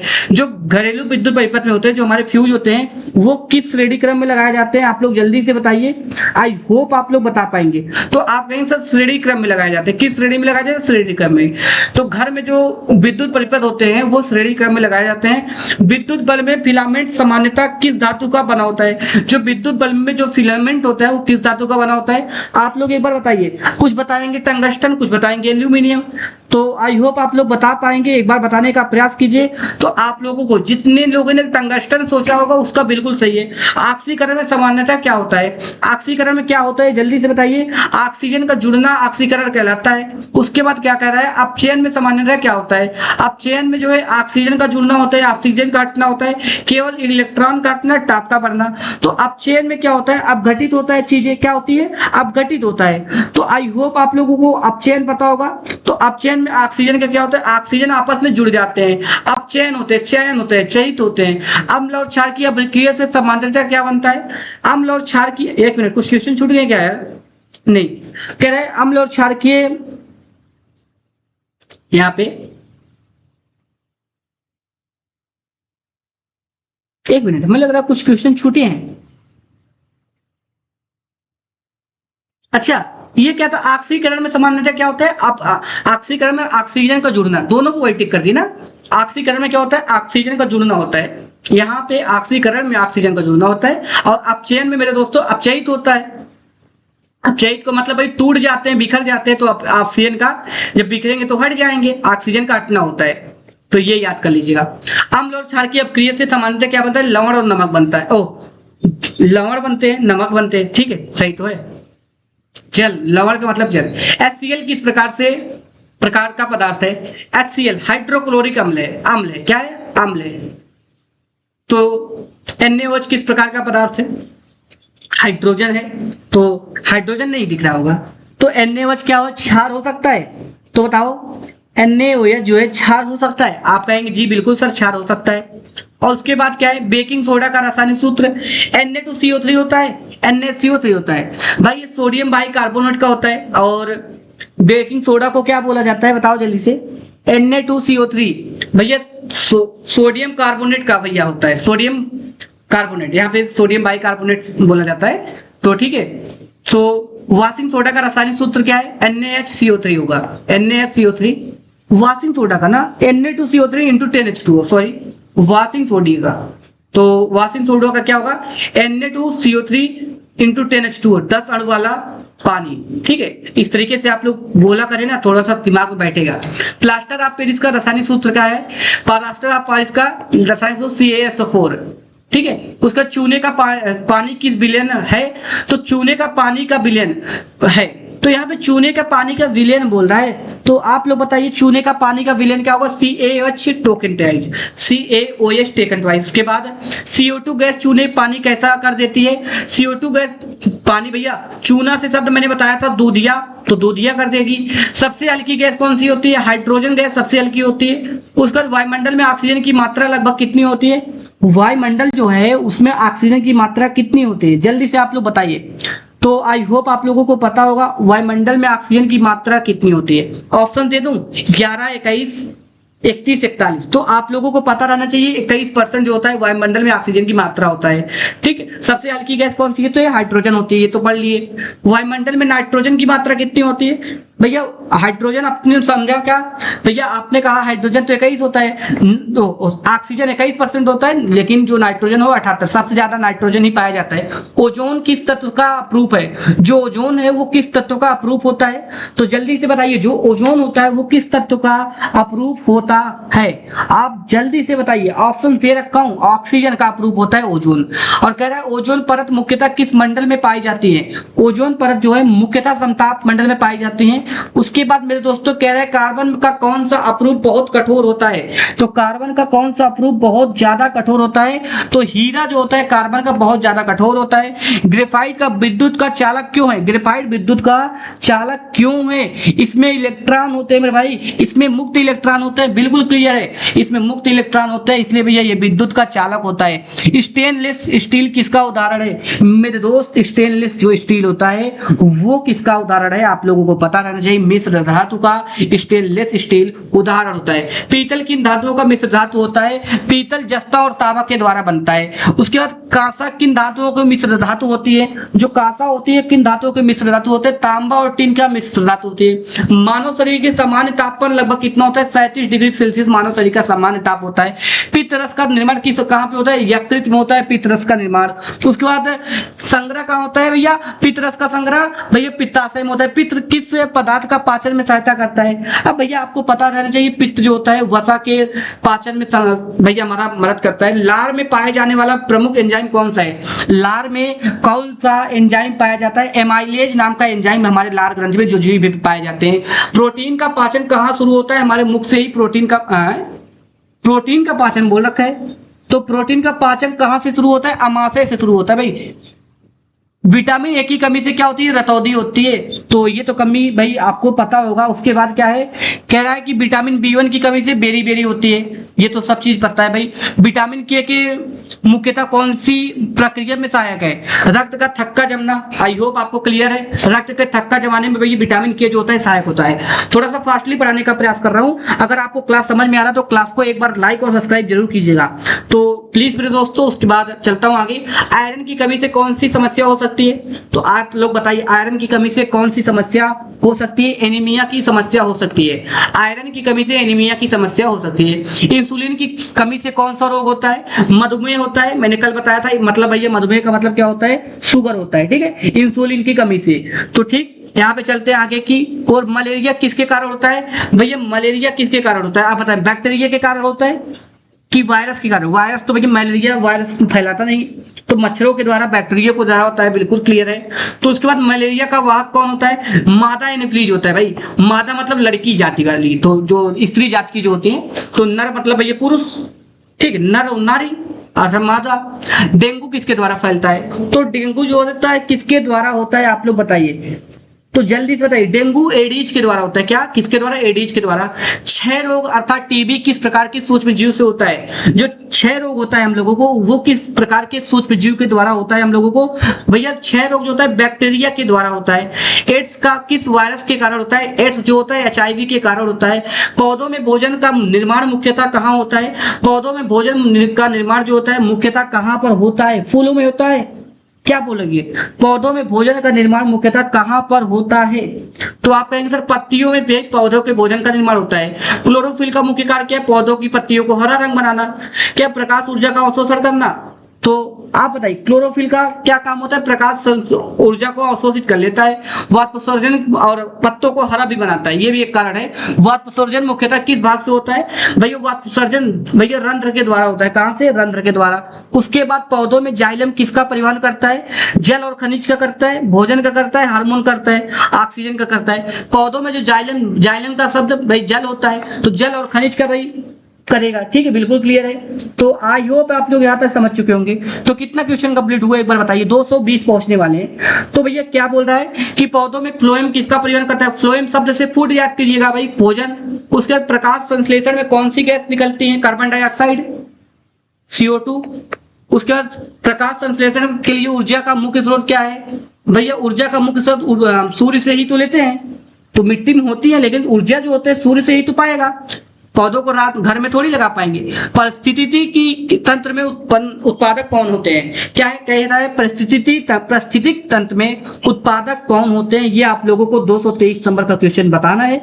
आई होप आप लोग बता भी पाए। तो क्या बोल रहे हैं, हरे पौधे होते हैं। तो खाद्य श्रृंखला में प्रथम पोषी स्तर कौन होते हैं, खाद्य श्रृंखला में प्रथम पोषी स्तर कौन होते हैं, भाई उत्पादक होता है। उसके बाद बोल रहे हैं ओजोन परत किससे हमारी रक्षा करती है, तो ओजोन परत जो होती है मेरे भाई, आपको जो रक्षा होती है भाई किससे करता है, ओजोन परत हमारी किससे रक्षा करती है, यूवी किरणों से करती है, यूवी किरणों से।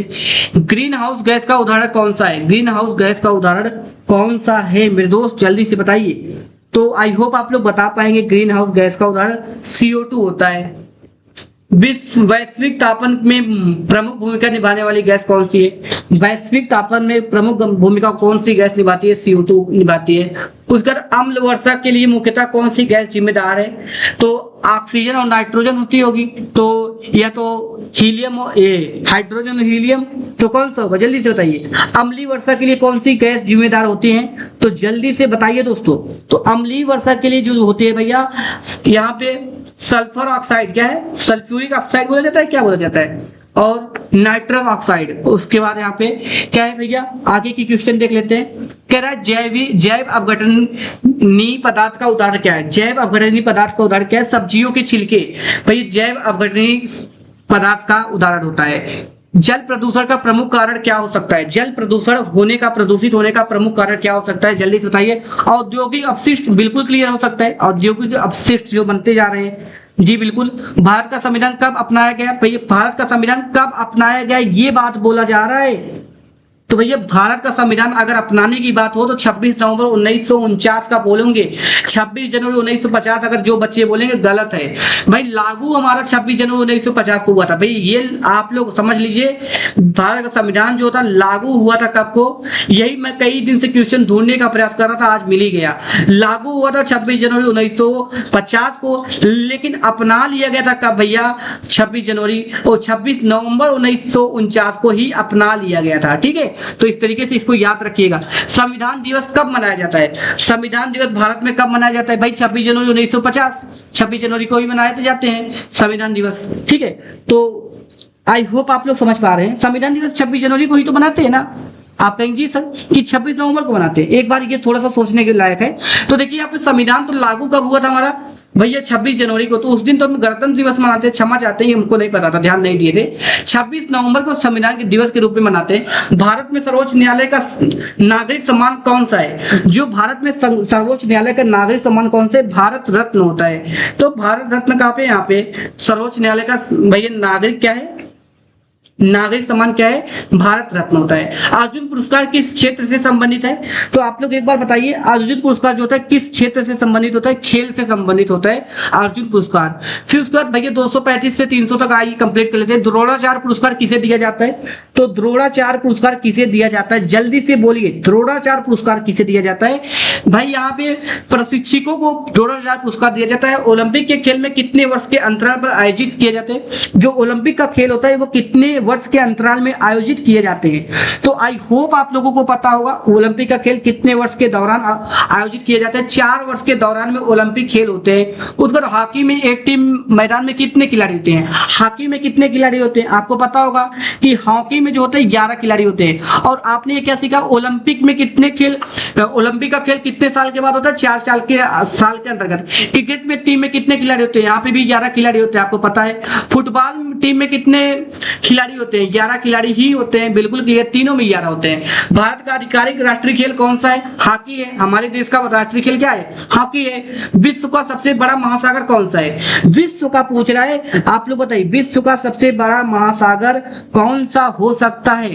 तो जल्दी से एक बार बताने का प्रयास कीजिए, तो आप लोग बताएंगे विश्व का सबसे बड़ा महासागर प्रशांत महासागर है। विश्व की सबसे बड़ी नदी के रूप में सामान्यता किसे माना जाता है? जो विश्व में सबसे बड़ी नदी सामान्यता किसे माना गया है? नील नदी जो होता है भाई, गंगा नहीं बोलेंगे, गंगा भारत की सबसे बड़ी नदी है। विश्व की बात आए तो नील की बात करेंगे। विश्व का सबसे बड़ा महाद्वीप कौन सा है? एशिया महाद्वीप। आई होप विश्व का सबसे बड़ी महाद्वीप एशिया महाद्वीप, बिल्कुल क्लियर है। उसके विश्व का सबसे छोटा महाद्वीप कौन सा है? ऑस्ट्रेलिया की अंटार्कटिका। प्लीज आप लोग बताइए, ऑस्ट्रेलिया की अंटार्कटिका। आप कहेंगे सर ऑस्ट्रेलिया है विश्व का सबसे छोटा महाद्वीप। और भूमध्य रेखा किस अक्षांश पर स्थित है भाई? भूमध्य रेखा किस अक्षांश पर स्थित है? 23.5 डिग्री या 0 डिग्री? बताइए, 23.5 डिग्री या 0 डिग्री? आप कहेंगे सर भूमध्य रेखा 0 डिग्री अक्षांश पर स्थित है। कर्क रेखा भारत में के कितने राज्यों से गुजरती है? 7 राज्यों या 6 राज्यों? बताइए, 7 राज्यों या 6 राज्यों? कर्क रेखा कितने राज्यों से होकर के गुजरती हैं? तो आपको पता होना चाहिए, ना 7 ना 6 बिल्कुल 8 से गुजरती है। 8 राज्यों से कौन गुजरता है? कर्क रेखा। भारतीय मानक समय किस देशांतर पर आधारित है? जो भारतीय मानक समय है किस देशांतर पर? 82 या 90? 82 भैया, 82 डिग्री 30 मिनट यहाँ कह सकते हैं ना, मिनट ही होता है ना ये, और ईस्ट में। ठीक है, तो इस तरीके से भारत में सबसे लंबी तट रेखा वाला राज्य क्या है? भारत में सबसे लंबी तट रेखा वाला राज्य गुजरात या भैया महाराष्ट्र? गुजरात होता है भाई। उसके बाद क्या है? गंगा नदी का उद्गम किस हिमनद से माना जाता है? गंगा नदी का उद्गम किस हिमनद से माना जाता है? यमुनोत्री। याद होगा, यमुनोत्री से माना जाता है। उस पर यमुना नदी का उद्गम कहां से होता है? यमुना नदी का उद्गम मेरे भाई आई होप आप लोग बता पाएंगे, यमुना नदी का उद्गम यमुनोत्री से होता है। यमुना नदी का भी उद्गम कहां से होता है? यमुनोत्री से होता है। और यहाँ पे गंगोत्री, अच्छा यहाँ पे गलती कर दिया हूँ थोड़ा सा, यहाँ पे गंगोत्री करना चाहिए था, मैंने वहां पे कंफ्यूजन पड़ दिया।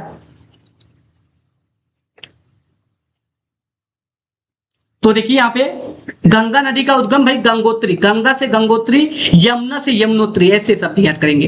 गंगा से गंगोत्री, यमुना नदी का उद्गम यमुनोत्री। नर्मदा नदी किस दिशा में बहती है? तो आप बताइए, जो नर्मदा नदी है हमारे अकॉर्डिंग तो भाई पूर्व दिशा में बहती है, आपके अकॉर्डिंग तो पश्चिम में बहती होगी, उत्तर में बहती होगी। तो बताओ किस दिशा में बहती है? तो बताइए। तो देखिए अगर ऐसे मैं बोलूंगा, मैं पूर्व में, मैं गलत क्वेश्चन बहुत बोलता हूँ, रियल आप लोगों को पता होगा। तो भैया पूर्व में नहीं बल्कि पश्चिम में जो नर्मदा नदी है बहती है। भारत का सबसे बड़ा पठार कौन सा है? भारत का जो सबसे बड़ा पठार है कौन सा है? एक मिनट, ये थोड़ा सा ये क्या आ गया। भारत में सबसे बड़ा पठार क्या है? दक्कन का पठार है, ठीक है, दक्कन का पठार है। सुंदरवन किस प्रकार का वन के लिए प्रसिद्ध है? सदाबहार वन कह सकते हैं, मैंग्रोव वन कह सकते हैं, हमको तो लग रहा है मैंग्रोव वन कह सकते हैं। तो क्या होगा? तो आप कहेंगे नहीं सर सदाबहार होगा, नहीं यार मैंग्रोव वन होगा। क्या होगा? मैंग्रोव वन होगा। तो सुंदरवन किस प्रकार के वन के लिए प्रसिद्ध है? मैंग्रोव वन के लिए। काजीरंगा राष्ट्रीय उद्यान किस राज्य में स्थित है? काजीरंगा राष्ट्रीय उद्यान किस राज्य में स्थित है? हमको तो लग रहा है भैया असम में उपस्थित होगा। तो आप कहेंगे जी बिल्कुल असम में स्थित होगा। जी हाँ, सच में स्थित है भैया काजीरंगा असम में, ठीक है। भैया क्या बोल रहा है? गिर राष्ट्रीय उद्यान किसके लिए प्रसिद्ध है? गिर राष्ट्रीय उद्यान किसके लिए प्रसिद्ध है? तो यहाँ पे हमको लग रहा है हाथी से प्रसिद्ध है। नहीं भाई, हाथी से नहीं, एशियाई सिंह से प्रसिद्ध है। जिम कॉर्बेट राष्ट्रीय उद्यान कहाँ, किस राज्य में स्थित है? जो जिम कॉर्बेट राष्ट्रीय उद्यान है सबसे बड़ा राष्ट्रीय उद्यान भी माना जाता है। और भैया ये कहाँ पे स्थित है बताइए? हिमाचल प्रदेश में स्थित हो सकता है? आप कहेंगे नहीं सर उत्तराखंड में स्थित है जिम कॉर्बेट। उसके बाद भारत में प्रोजेक्ट टाइगर कब शुरू किया गया? जो भारत में प्रोजेक्ट टाइगर था 1965 में शुरू किया गया होगा। आप कहेंगे नहीं सर 1973 में शुरू किया गया था। उसके बाद भारत का पहली राष्ट्रीय उद्यान कौन सा है? मैंने बताया था ना भारत का, अच्छा सबसे बड़ा, सॉरी बता दिया था, सब पहली राष्ट्रीय उद्यान था जिम कॉर्बेट राष्ट्रीय उद्यान। क्या था? जिम कॉर्बेट राष्ट्रीय उद्यान। पहले तो शायद 5 राष्ट्रीय उद्यान बने थे शुरू में, बाद में भैया पहले शुरू में 5 राष्ट्रीय उद्यान बने थे, बाद में 207 कर दिए गए थे, नहीं 107 हो गए हैं शायद, अब वर्तमान में 107 राष्ट्रीय उद्यान है। तो ये सब याद करना पड़ेगा आपको स्टैटिक जीके में। भारत में सर्वाधिक वर्षा के लिए प्रसिद्ध स्थान कौन सा है? भाई जहां भारत का ऐसा कौन सा जगह है जहां पे बहुत सारा वर्षा होता है? तो बताओ भाई, जयपुर में तो बहुत वर्षा होता होगा यार, जैसलमेर में भी बहुत वर्षा होता होगा। तो आप बताइए भारत में सर्वाधिक वर्षा के लिए प्रसिद्ध स्थान कौन सा है? तो भैया आप लोग कहेंगे सर मौसिन राम। देखिए जैसलमेर आपको पता होगा, जैसलमेर और जो जयपुर है राजस्थान साइड में पड़ता है, और राजस्थान में तो बहुत वर्षा कम होती है। तो भारत में सबसे ज्यादा वर्षा कहाँ पे होती है? मौसिन राम में होता है। उसके भारत का प्रमुख मरुस्थलीय क्षेत्र किस राज्य में है? मरुस्थलीय क्षेत्र, भाई मरुस्थलीय क्षेत्र राजस्थान में ही तो पाया जाता है, सूखा सबसे ज्यादा राजस्थान में ही है। जीडीपी का पूरा नाम क्या है? जीडीपी का पूरा नाम क्या है? ग्रॉस डोमेस्टिक, उसके बाद क्या होगा भाई बताओ? प्रोडक्ट हो सकता है, ग्रॉस डोमेस्टिक प्रोडक्ट बोल सकते हो आप? कहेंगे जी बिल्कुल सर ग्रॉस डोमेस्टिक प्रोडक्ट बोल सकते हैं। तो ठीक है, ग्रॉस डोमेस्टिक प्रोडक्ट, ओके। उसके बाद क्या है? मुद्रा स्फीति का अर्थ क्या है? मुद्रा स्फीति का अर्थ बता दो, जल्दी से बताओ मुद्रा स्फीति का अर्थ प्लीज। तो मुद्रा स्फीति का अर्थ कीमतों का क्या है? कीमतों के स्तर, सामान्य स्तर में वृद्धि। बिल्कुल सर, कीमतों के सामान्य स्तर में वृद्धि मतलब मुद्रा स्फीति, कीमतों के सामान्य स्तर में वृद्धि। क्या होता है? कीमतों के सामान्य स्तर में वृद्धि। भारतीय रिजर्व बैंक का प्रमुख कार्य क्या है? भैया भारतीय जो रिजर्व बैंक होता है उसका प्रमुख क्या काम होता है? जनगणना करता है भैया, वो चुनाव कराता है बैंक हुआ, रेलवे का चलाना कराता है? नहीं यार, मौद्रिक नीति का संचालन कराता है, मौद्रिक नीति का संचालन कराता है। भाई भारत में अधिकांश करेंसी नोट जारी करने का अधिकार किसके पास है? अब बताओ, जो भारत में जो नोट वगैरह जारी कर देता है वो कौन करता है? आरबीआई करता होगा, आरबीआई करता होगा सर। हाँ शायद आरबीआई करता है, जी बिल्कुल, शायद नहीं पूरा भैया आरबीआई करता है। भारत में 1 रुपए का नोट कौन जारी करता है? अब ये बता दो, जो भारत में 1 रुपए का नोट है वो कौन जारी करेगा? अब भाई आपको पता होगा कि कौन जारी करता है, मुझे तो पता है, भारत सरकार ही तो भैया नोट जारी करता है 1 रुपए का। तो एसईबीआई किस क्षेत्र का नियामक है? जो एसईबीआई है वो भैया रेलवे क्षेत्र का नियामक होगा। अरे यार कभी एसईबीआई आप नियामक क्षेत्र वगैरह में सुने? नहीं सर, ये तो नहीं सुना हूं। तो भैया वो प्रतिभूति बाजार में होता है, प्रतिभूति बाजार का नियामक क्षेत्र है। क्या है? नाबार्ड मुख्यतः किस क्षेत्र से संबंधित है? तो क्या बोल रहा है भाई? नाबार्ड मुख्यतः किस क्षेत्र से संबंधित है? कृषि और ग्रामीण विकास से संबंधित है। बिल्कुल है भाई, कृषि और ग्रामीण विकास से संबंधित है। हरित क्रांति में भारत मुख्यतः किन फसलों से उत्पादन में वृद्धि हुई? भैया हरित क्रांति में भारत में मुख्यतः किन फसलों के उत्पादन में वृद्धि हुई? हाँ हमको तो लग रहा है चाय और कॉफी में बहुत वृद्धि हुई होगी, क्योंकि हम लोग चाय और कॉफी तो बहुत ज्यादा पीते हैं। तो क्या हो सकता है भाई चाय और कॉफी? बताओ जल्दी से, क्या चाय और कॉफी कॉफी हो सकता है? अरे यार चावल और गेहूं तो बहुत ज्यादा पाए जाते हैं, चाय कॉफी तो है, लेकिन भाई गेहूं और चावल की मात्रा भी बहुत ज्यादा पाई जाती है। भाई हरित क्रांति के उत्पादन पूछा है तो भारत में पंचवर्षीय योजनाओं की शुरुआत किस वर्ष हुई थी? भाई जो भारत में पंचवर्षीय योजना शुरू हुआ था वो किस वर्ष शुरू हुआ था? जल्दी से मेरे को बता दीजिए प्लीज, मेरे को बहुत भैया चुल मचा है इसको सॉल्व करने के लिए। भारत में पंचवर्षीय योजना कब हुआ था? 1951 में। भारत की पहली पंचवर्षीय योजना का मुख्य जोर किस पर था? जो भारत में पंचवर्षीय योजना तो भाई 1951 में था, शुरू हुआ था, लेकिन मुख्य जोर किस पर था ये आप लोगों को बताना है। तो आप लोग बता सकते हैं भैया भारत की पहली पंचवर्षीय योजना का मुख्य जोर जो था भैया, आप लोग सिंपली यहाँ पे एक्सप्लेन कर सकते हैं, एग्रीकल्चर पर था, कृषि पर था। ठीक है, भारत में योजना आयोग की स्थापना किस वर्ष हुई? जो भारत में योजना आयोग बना वो किस वर्ष बना था? 1950 में। उस पर नीति आयोग ने किस संस्था का स्थान लिया? अब अच्छा था, नीति आयोग जो था ना प्लानिंग कमीशन का स्थान लिया था, बहुत दिन से भूल गया था भाई, आज याद आ गया। नीति आयोग 2015 में आया था, ये याद कर लीजिएगा। नीति आयोग 2015 में मेरे भाई वो प्लानिंग कमीशन के स्थान पे आया था। ठीक है, तो आई होप आप लोगों को याद है प्लानिंग कमीशन के स्थान पर योजना आयोग के अनुसार स्थान पर आया था नीति आयोग 2015 में। भारत में वित्त आयोग का गठन कौन करता है? अब जो भारत में वित्त आयोग है उसको कौन गठित करेगा? भाई आरबीआई तो मैनेज करेगा। ठीक है, आरबीआई मैनेज कर सकता है, एक बार बताइए आरबीआई मैनेज करेगा या नहीं, प्लीज बताइए। तो देखिए भारत में यहाँ पे वित्त आयोग का पूछ रहा है, यहाँ पे वित्त का पूछ रहा है, वित्त का। तो वित्त आयोग का मैनेज भाई आरबीआई नहीं, आरबीआई तो नोट वगैरह जारी करता है ना, उसके बाद प्रेसिडेंट उसका मैनेज करता है भाई, गठन करता है। भारतीय संसद के कितने सदन होते हैं? अब बताओ भारतीय संसद के कितने सदन होते हैं? संसद के 2 सदन होते होंगे, संसद के 2 सदन होते होंगे। आप कहेंगे जी सर सुना तो है आपने। सिंपली लोकसभा को किस नाम से जाना जाता है? अब आप लोग बताइए, लोकसभा को अपर हाउस के नाम से जाना जाता है कि हाउस ऑफ द पीपल जाना जाता है? तो आई होप भाई लोगों के द्वारा, मतलब भाई हाउस ऑफ द पीपल, लोगों का घर। भैया जो लोकसभा के जो द्वारा जो निर्वाचित होते हैं ना, जो लोकसभा के द्वारा क्या होते हैं निर्वाचित होते हैं, वो हम और आप करते हैं, मतलब हमारे द्वारा। तो हमारे द्वारा मतलब पीपल के द्वारा, लोग के द्वारा, तो यही तो होगा हाउस ऑफ द पीपल। ठीक है, तो इस तरीके से ये तो कंप्लीट हो गया। और उसके बाद राज्यसभा को किस नाम से जाना जाता है? तो राज्यसभा को किस नाम से जाना जाता है बताओ? हाउस ऑफ द पीपल कह सकते हैं, राज्यसभा को आप चुनते हैं। आप कहेंगे सर कभी तो मैंने वोट दिया ही नहीं। काउंसिल ऑफ स्टेट कह सकते हैं, आई होप कह सकते हैं। पीपल्स काउंसिल नहीं, पीपल्स काउंसिल नहीं कह सकते। लोअर हाउस कह सकते हैं, तो लोअर हाउस भी नहीं कह सकते। मैंने बोला ना काउंसिल ऑफ स्टेट कह सकते हैं। ठीक है, तो क्या कहेंगे भाई हम लोकसभा को क्या बोलेंगे? House of the people. उसका राज्यसभा को किस नाम से बोलेंगे भैया? काउंसिल ऑफ द स्टेट बोलेंगे। उसका लोकसभा अध्यक्ष का चुनाव कौन करता है? मेरे दोस्त आप लोगों को याद रहना चाहिए, लोकसभा का अध्यक्ष का चुनाव लोकसभा सदस्य करते हैं भैया, लोकसभा के सदस्य करते हैं। भारत का प्रथम नागरिक किसे कहा जाता है? भारत का प्रथम नागरिक किसे कहा जाता है भाई बताओ? मुख्य न्यायाधीश को कहा जाता होगा। जो भारत का प्रथम न्यायाधीश है वो उससे किसे कहा जाता है? आपने पता होगा भारत का सर्वप्रथम प्राथमिकता भाई राष्ट्रपति को दी जाती है, तो राष्ट्रपति को भारत का प्रथम नागरिक कहा जाता है। भारत के राष्ट्रपति का चुनाव कौन करता है? निर्वाचक मंडल करता है। हम और आप भाई कभी द्रौपदी मुर्मू जो राष्ट्रपति बनी है उनको चुनाव हमने वोट दिया है? नहीं, निर्वाचक मंडल ने उसको वोट दिया है। तो निर्वाचक मंडल के बारे में आप लोग थोड़ा सा सीख लीजिएगा जाकर के। अगर क्लास अच्छी लगी हो तो भाई एक बार लाइक और सब्सक्राइब भी कर दीजिएगा भाई क्लास को। चलिए आगे बढ़ते हैं। भारत के उपराष्ट्रपति का पदेन पद क्या होता है? भारत का जो उपराष्ट्रपति का पदेन पद क्या होता है जल्दी से बताइए। तो भैया भारत में उपराष्ट्रपति का पदेन पद राज्यसभा के सभापति होते हैं भैया।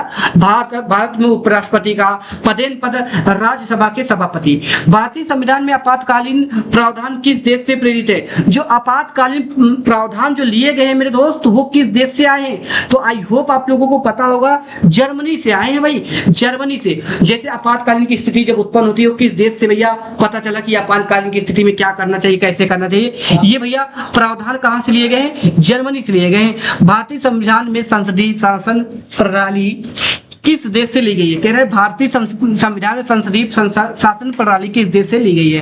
तो संसदीय शासन प्रणाली यूके से लिया गया होगा, मतलब ब्रिटेन से, अर्थात अंग्रेजों द्वारा लिया गया था जी, वहां से ही लिया गया है। मौलिक अधिकारों की अवधारणा किस देश से प्रेरित है? जो मौलिक अधिकारों की अवधारणा है हमारे अकॉर्डिंग ना भैया यूएस से हो जाएगा, यूएस से, बिल्कुल क्लियर है सर, बिल्कुल। अब यहाँ पे थोड़ा सा याद कर लीजिए इसको। भारतीय संविधान में आपातकाल के प्रावधान किस देश से प्रेरित है? जर्मनी से। भारतीय संविधान में संसदीय शासन प्रणाली किस देश से प्रेरित है? यूके अर्थात ब्रिटेन से। मौलिक अधिकारों की अवधारणा किस देश से ली गई? यूएस से, अमेरिका से। भारत में न्यायिक पुनरावलोकन की अवधारणा किस देश से प्रभावित है? वो भी अमेरिका से है। ये देखिए बहुत इंपॉर्टेंट फैक्टर है। फिर इंपॉर्टेंट भाई देख लीजिए, भारतीय संविधान में आपातकाल की प्रावधान जर्मन से लिए गए। भारतीय संविधान में संसदीय शासन प्रणाली भाई ब्रिटेन से लिया गया। मौलिक अधिकार की अवधारणा अमेरिका से लिया गया है। भारत में क्या है? न्यायिक पुनरावलोकन की अवधारणा अमेरिका से लिया गया। ये सब बहुत इंपॉर्टेंट है।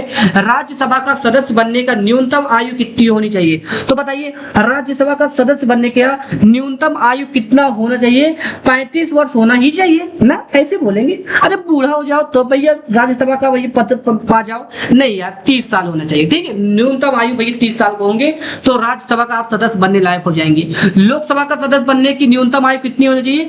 इसमें 25 चाहिए भाई। लोकसभा का आप सदस्य बनेंगे तो कितना चाहिए? 25। और राज्यसभा का भाई आपको बनना है अगर सदस्य 30 चाहिए। फिर राष्ट्रपति बनने की न्यूनतम आयु कितनी है? जब राष्ट्रपति भाई बनने के लिए न्यूनतम आयु कितनी है? भाई राष्ट्रपति बहुत बड़ा पद होता है तो भैया उसके लिए न्यूनतम आयु आप लोगों को 35 साल होना पड़ेगा। भारत में चुनाव आयोग किस प्रकार की संस्था है? तो बताओ, भारत में जो चुनाव आयोग है वो भैया इलेक्शन कमीशन जो होता है वो किस प्रकार का संस्था है? संवैधानिक संस्था है। अब भाई निजी संस्था कह सकते हैं, प्राइवेट बॉडी ऐसे कैसे कह सकते हैं? निजी संस्था हम लोगों के लिए ही यूज होता है ना भाई। गैर सरकारी संस्था कह सकते हैं? बिल्कुल नहीं कह सकते। संवैधानिक क्या संविधान में कहा है कि भाई आप लोग ऐसे ऐसे चुनाव लड़ते रहेगी लगातार? निजी संस्था तो कह नहीं सकते बिल्कुल। गैर सरकारी संस्था न्यायिक संस्था भाई न्याय कराने के लिए ही तो किया जाता है। लेकिन न्यायिक संस्था के लिए, जुडिशियल बॉडी के लिए हमारे क्या बने हैं? सुप्रीम कोर्ट वगैरह बने हैं, तो संवैधानिक संस्था के अंतर्गत आते हैं, ठीक है। भारत में चुनाव आयोग किस प्रकार से संबंधित है? संवैधानिक संस्था से, ठीक है। तो इस प्रकार से इसको भैया आपने पढ़ लिया यहाँ तक, तो आई होप आप लोग यहाँ पर समझे हैं। अगर समझे तो भाई क्लास को लाइक और सब्सक्राइब, और ज्यादा अच्छे से समझ लिए तो शेयर भी कर देना, ठीक। भारत को नियंत्रक एवं महालेखा परीक्षक को संक्षेप में क्या कहा गया? जो भारत का जो नियंत्रक एवं महालेखा परीक्षक को संक्षेप में क्या कहा गया? कैग कहा गया है। क्या कहा गया है? कैग कहा गया है। और सीबीआई का पूरा नाम सेंट्रल ब्यूरो ऑफ इन्वेस्टिगेशन है। सेंट्रल ब्यूरो ऑफ इन्वेस्टिगेशन है। तो ठीक है, ये तो कंप्लीटेड आप लोगों को बचपन से याद है। आईसीआर का मुख्य न्यायालय कहाँ है? आईसीआर का मुख्य न्यायालय कहाँ पे है मेरे भाई? जल्दी से बता दीजिए, आई होप आप लोग बता पाएंगे। आईसीआर का मुख्य न्यायालय बेंगलुरु में है। उसके बाद कह रहे हैं आईसीआर का पूरा नाम इंडियन स्पेस रिसर्च ऑर्गेनाइजेशन हो सकता है। आईसीआर भाई, ICR Indian research space research, बताओ ये हो सकता है? हमारे अकॉर्डिंग तो हो सकता है भाई। अब आपके अकॉर्डिंग हो सकता है नहीं, प्लीज बताइए। तो मैं कहूँ, आप कहेंगे नहीं सर मेरे अकॉर्डिंग नहीं हो सकता, तो भैया जब आपके अकॉर्डिंग नहीं हो सकता ना तो मेरे अकॉर्डिंग हो रहा है, तो मैं इस पे टिक कर देता हूँ, इंडियन स्पेस रिसर्च ऑर्गेनाइजेशन। और यही ना आपको याद भी करके चलना पड़ेगा, यही चीज आपको याद भी करके चलना पड़ेगा भाई, ठीक है। तो इस तरीके से भाई यही होगा। आई होप आप लोग समझ पा रहे होंगे। भारत का पहला उपग्रह कौन सा था मेरे दोस्त? भारत का पहला उपग्रह आर्यभट्ट था। क्या था? आर्यभट्ट था। उसके बाद चंद्रयान 1 किससे संबंधित है? अभी आपने चंद्रयान 3 या 2 सुना होगा, लेकिन हम पूछ रहे हैं चंद्रयान 1 किससे संबंधित है भाई? चंद्रयान भाई चंद्रमा में ही तो पहुंचाने का प्रयास किया जा रहा है। चंद्रयान को लॉन्च कहां पे किया जा रहा है? चंद्रयान को चंद्रमा के पार चलो। लोग कहते हैं ना लोग दुनिया पे चांद, मतलब लोग चांद पे पहुंच गए हैं, अभी आप यहीं पे माठा मार रहे हो, ऐसे बोलते हैं भाई कहानी। मंगलयान किससे? ग्रह से मिशन से संबंधित है। अब मंगलयान भाई मंगल के लिए ही तो संबंधित होगा, मार्स ग्रह के लिए संबंधित होगा, बिल्कुल क्लियर है भाई। यहाँ पे मंगल से मंगल, चंद्रयान से चंद्रमा। भारत का पहला परमाणु परीक्षण किस नाम से जाना जाता है? ऑपरेशन शक्ति से जाना जा सकता है। आई होप जाना जा सकता है, क्योंकि कुछ ऑपरेशन कुछ शक्ति करता है। स्माइलिंग बुद्धा, यहाँ पे क्या है? भारत का पहला परमाणु ऑपरेशन शक्ति कह सकते हो। आई हो कह सकते हो आप? कहेंगे जी हाँ आप कह रहे हैं तो कह सकते हैं मेरे दोस्त। कुछ बच्चे ये भी कह रहे होंगे स्माइलिंग बुद्धा, वो जो कह रहे होंगे बिल्कुल सही है भाई। भारत का पहला परमाणु परीक्षक किस नाम से जाना जाता है? स्माइलिंग बुद्धा के नाम से जाना जाता है। जय जवान जय किसान का नारा किसने दिया था मेरे दोस्त? जय जवान जय किसान का नारा लाल बहादुर शास्त्री ने दिया। क्वेश्चन खत्म हो रहा है यार, बेफिक्र होके पढ़िए। करो या मरो का नारा किस आंदोलन से जुड़ा है मेरे दोस्त? करो या मरो का नारा हमारा किस आंदोलन से जुड़ा हुआ है? भारत छोड़ो आंदोलन से जुड़ा हुआ होगा। आई होप आपको पता होगा, यही से जुड़ा है ना भारत छोड़ो आंदोलन। कुछ लोग कह रहे हो सर आप बेकार है, अभी दूसरा सही करेंगे। नहीं यार, यही सही है, यही भारत छोड़ो आंदोलन से संबंधित है। करो ये मार स्वराज मेरा जन्मसिद्ध अधिकार है। कौन कहा है? महात्मा गांधी ने कहा होगा। अरे सर मैं तो महात्मा गांधी के मुंह से नहीं सुना हूँ। जी हाँ, आपने नहीं सुना होगा तो बाल गंगाधर तिलक हो सकते हैं। ठीक है, बिल्कुल क्लियर। भारत के राष्ट्रपिता के रूप में लोकप्रिय रूप से किसे जाना जाता है? सर भारत में राष्ट्रपिता के लोकप्रिय रूप से मेरे पप्पा को जाना जाता है। मेरे पप्पा का नाम छगन लाल द्विवेदी है।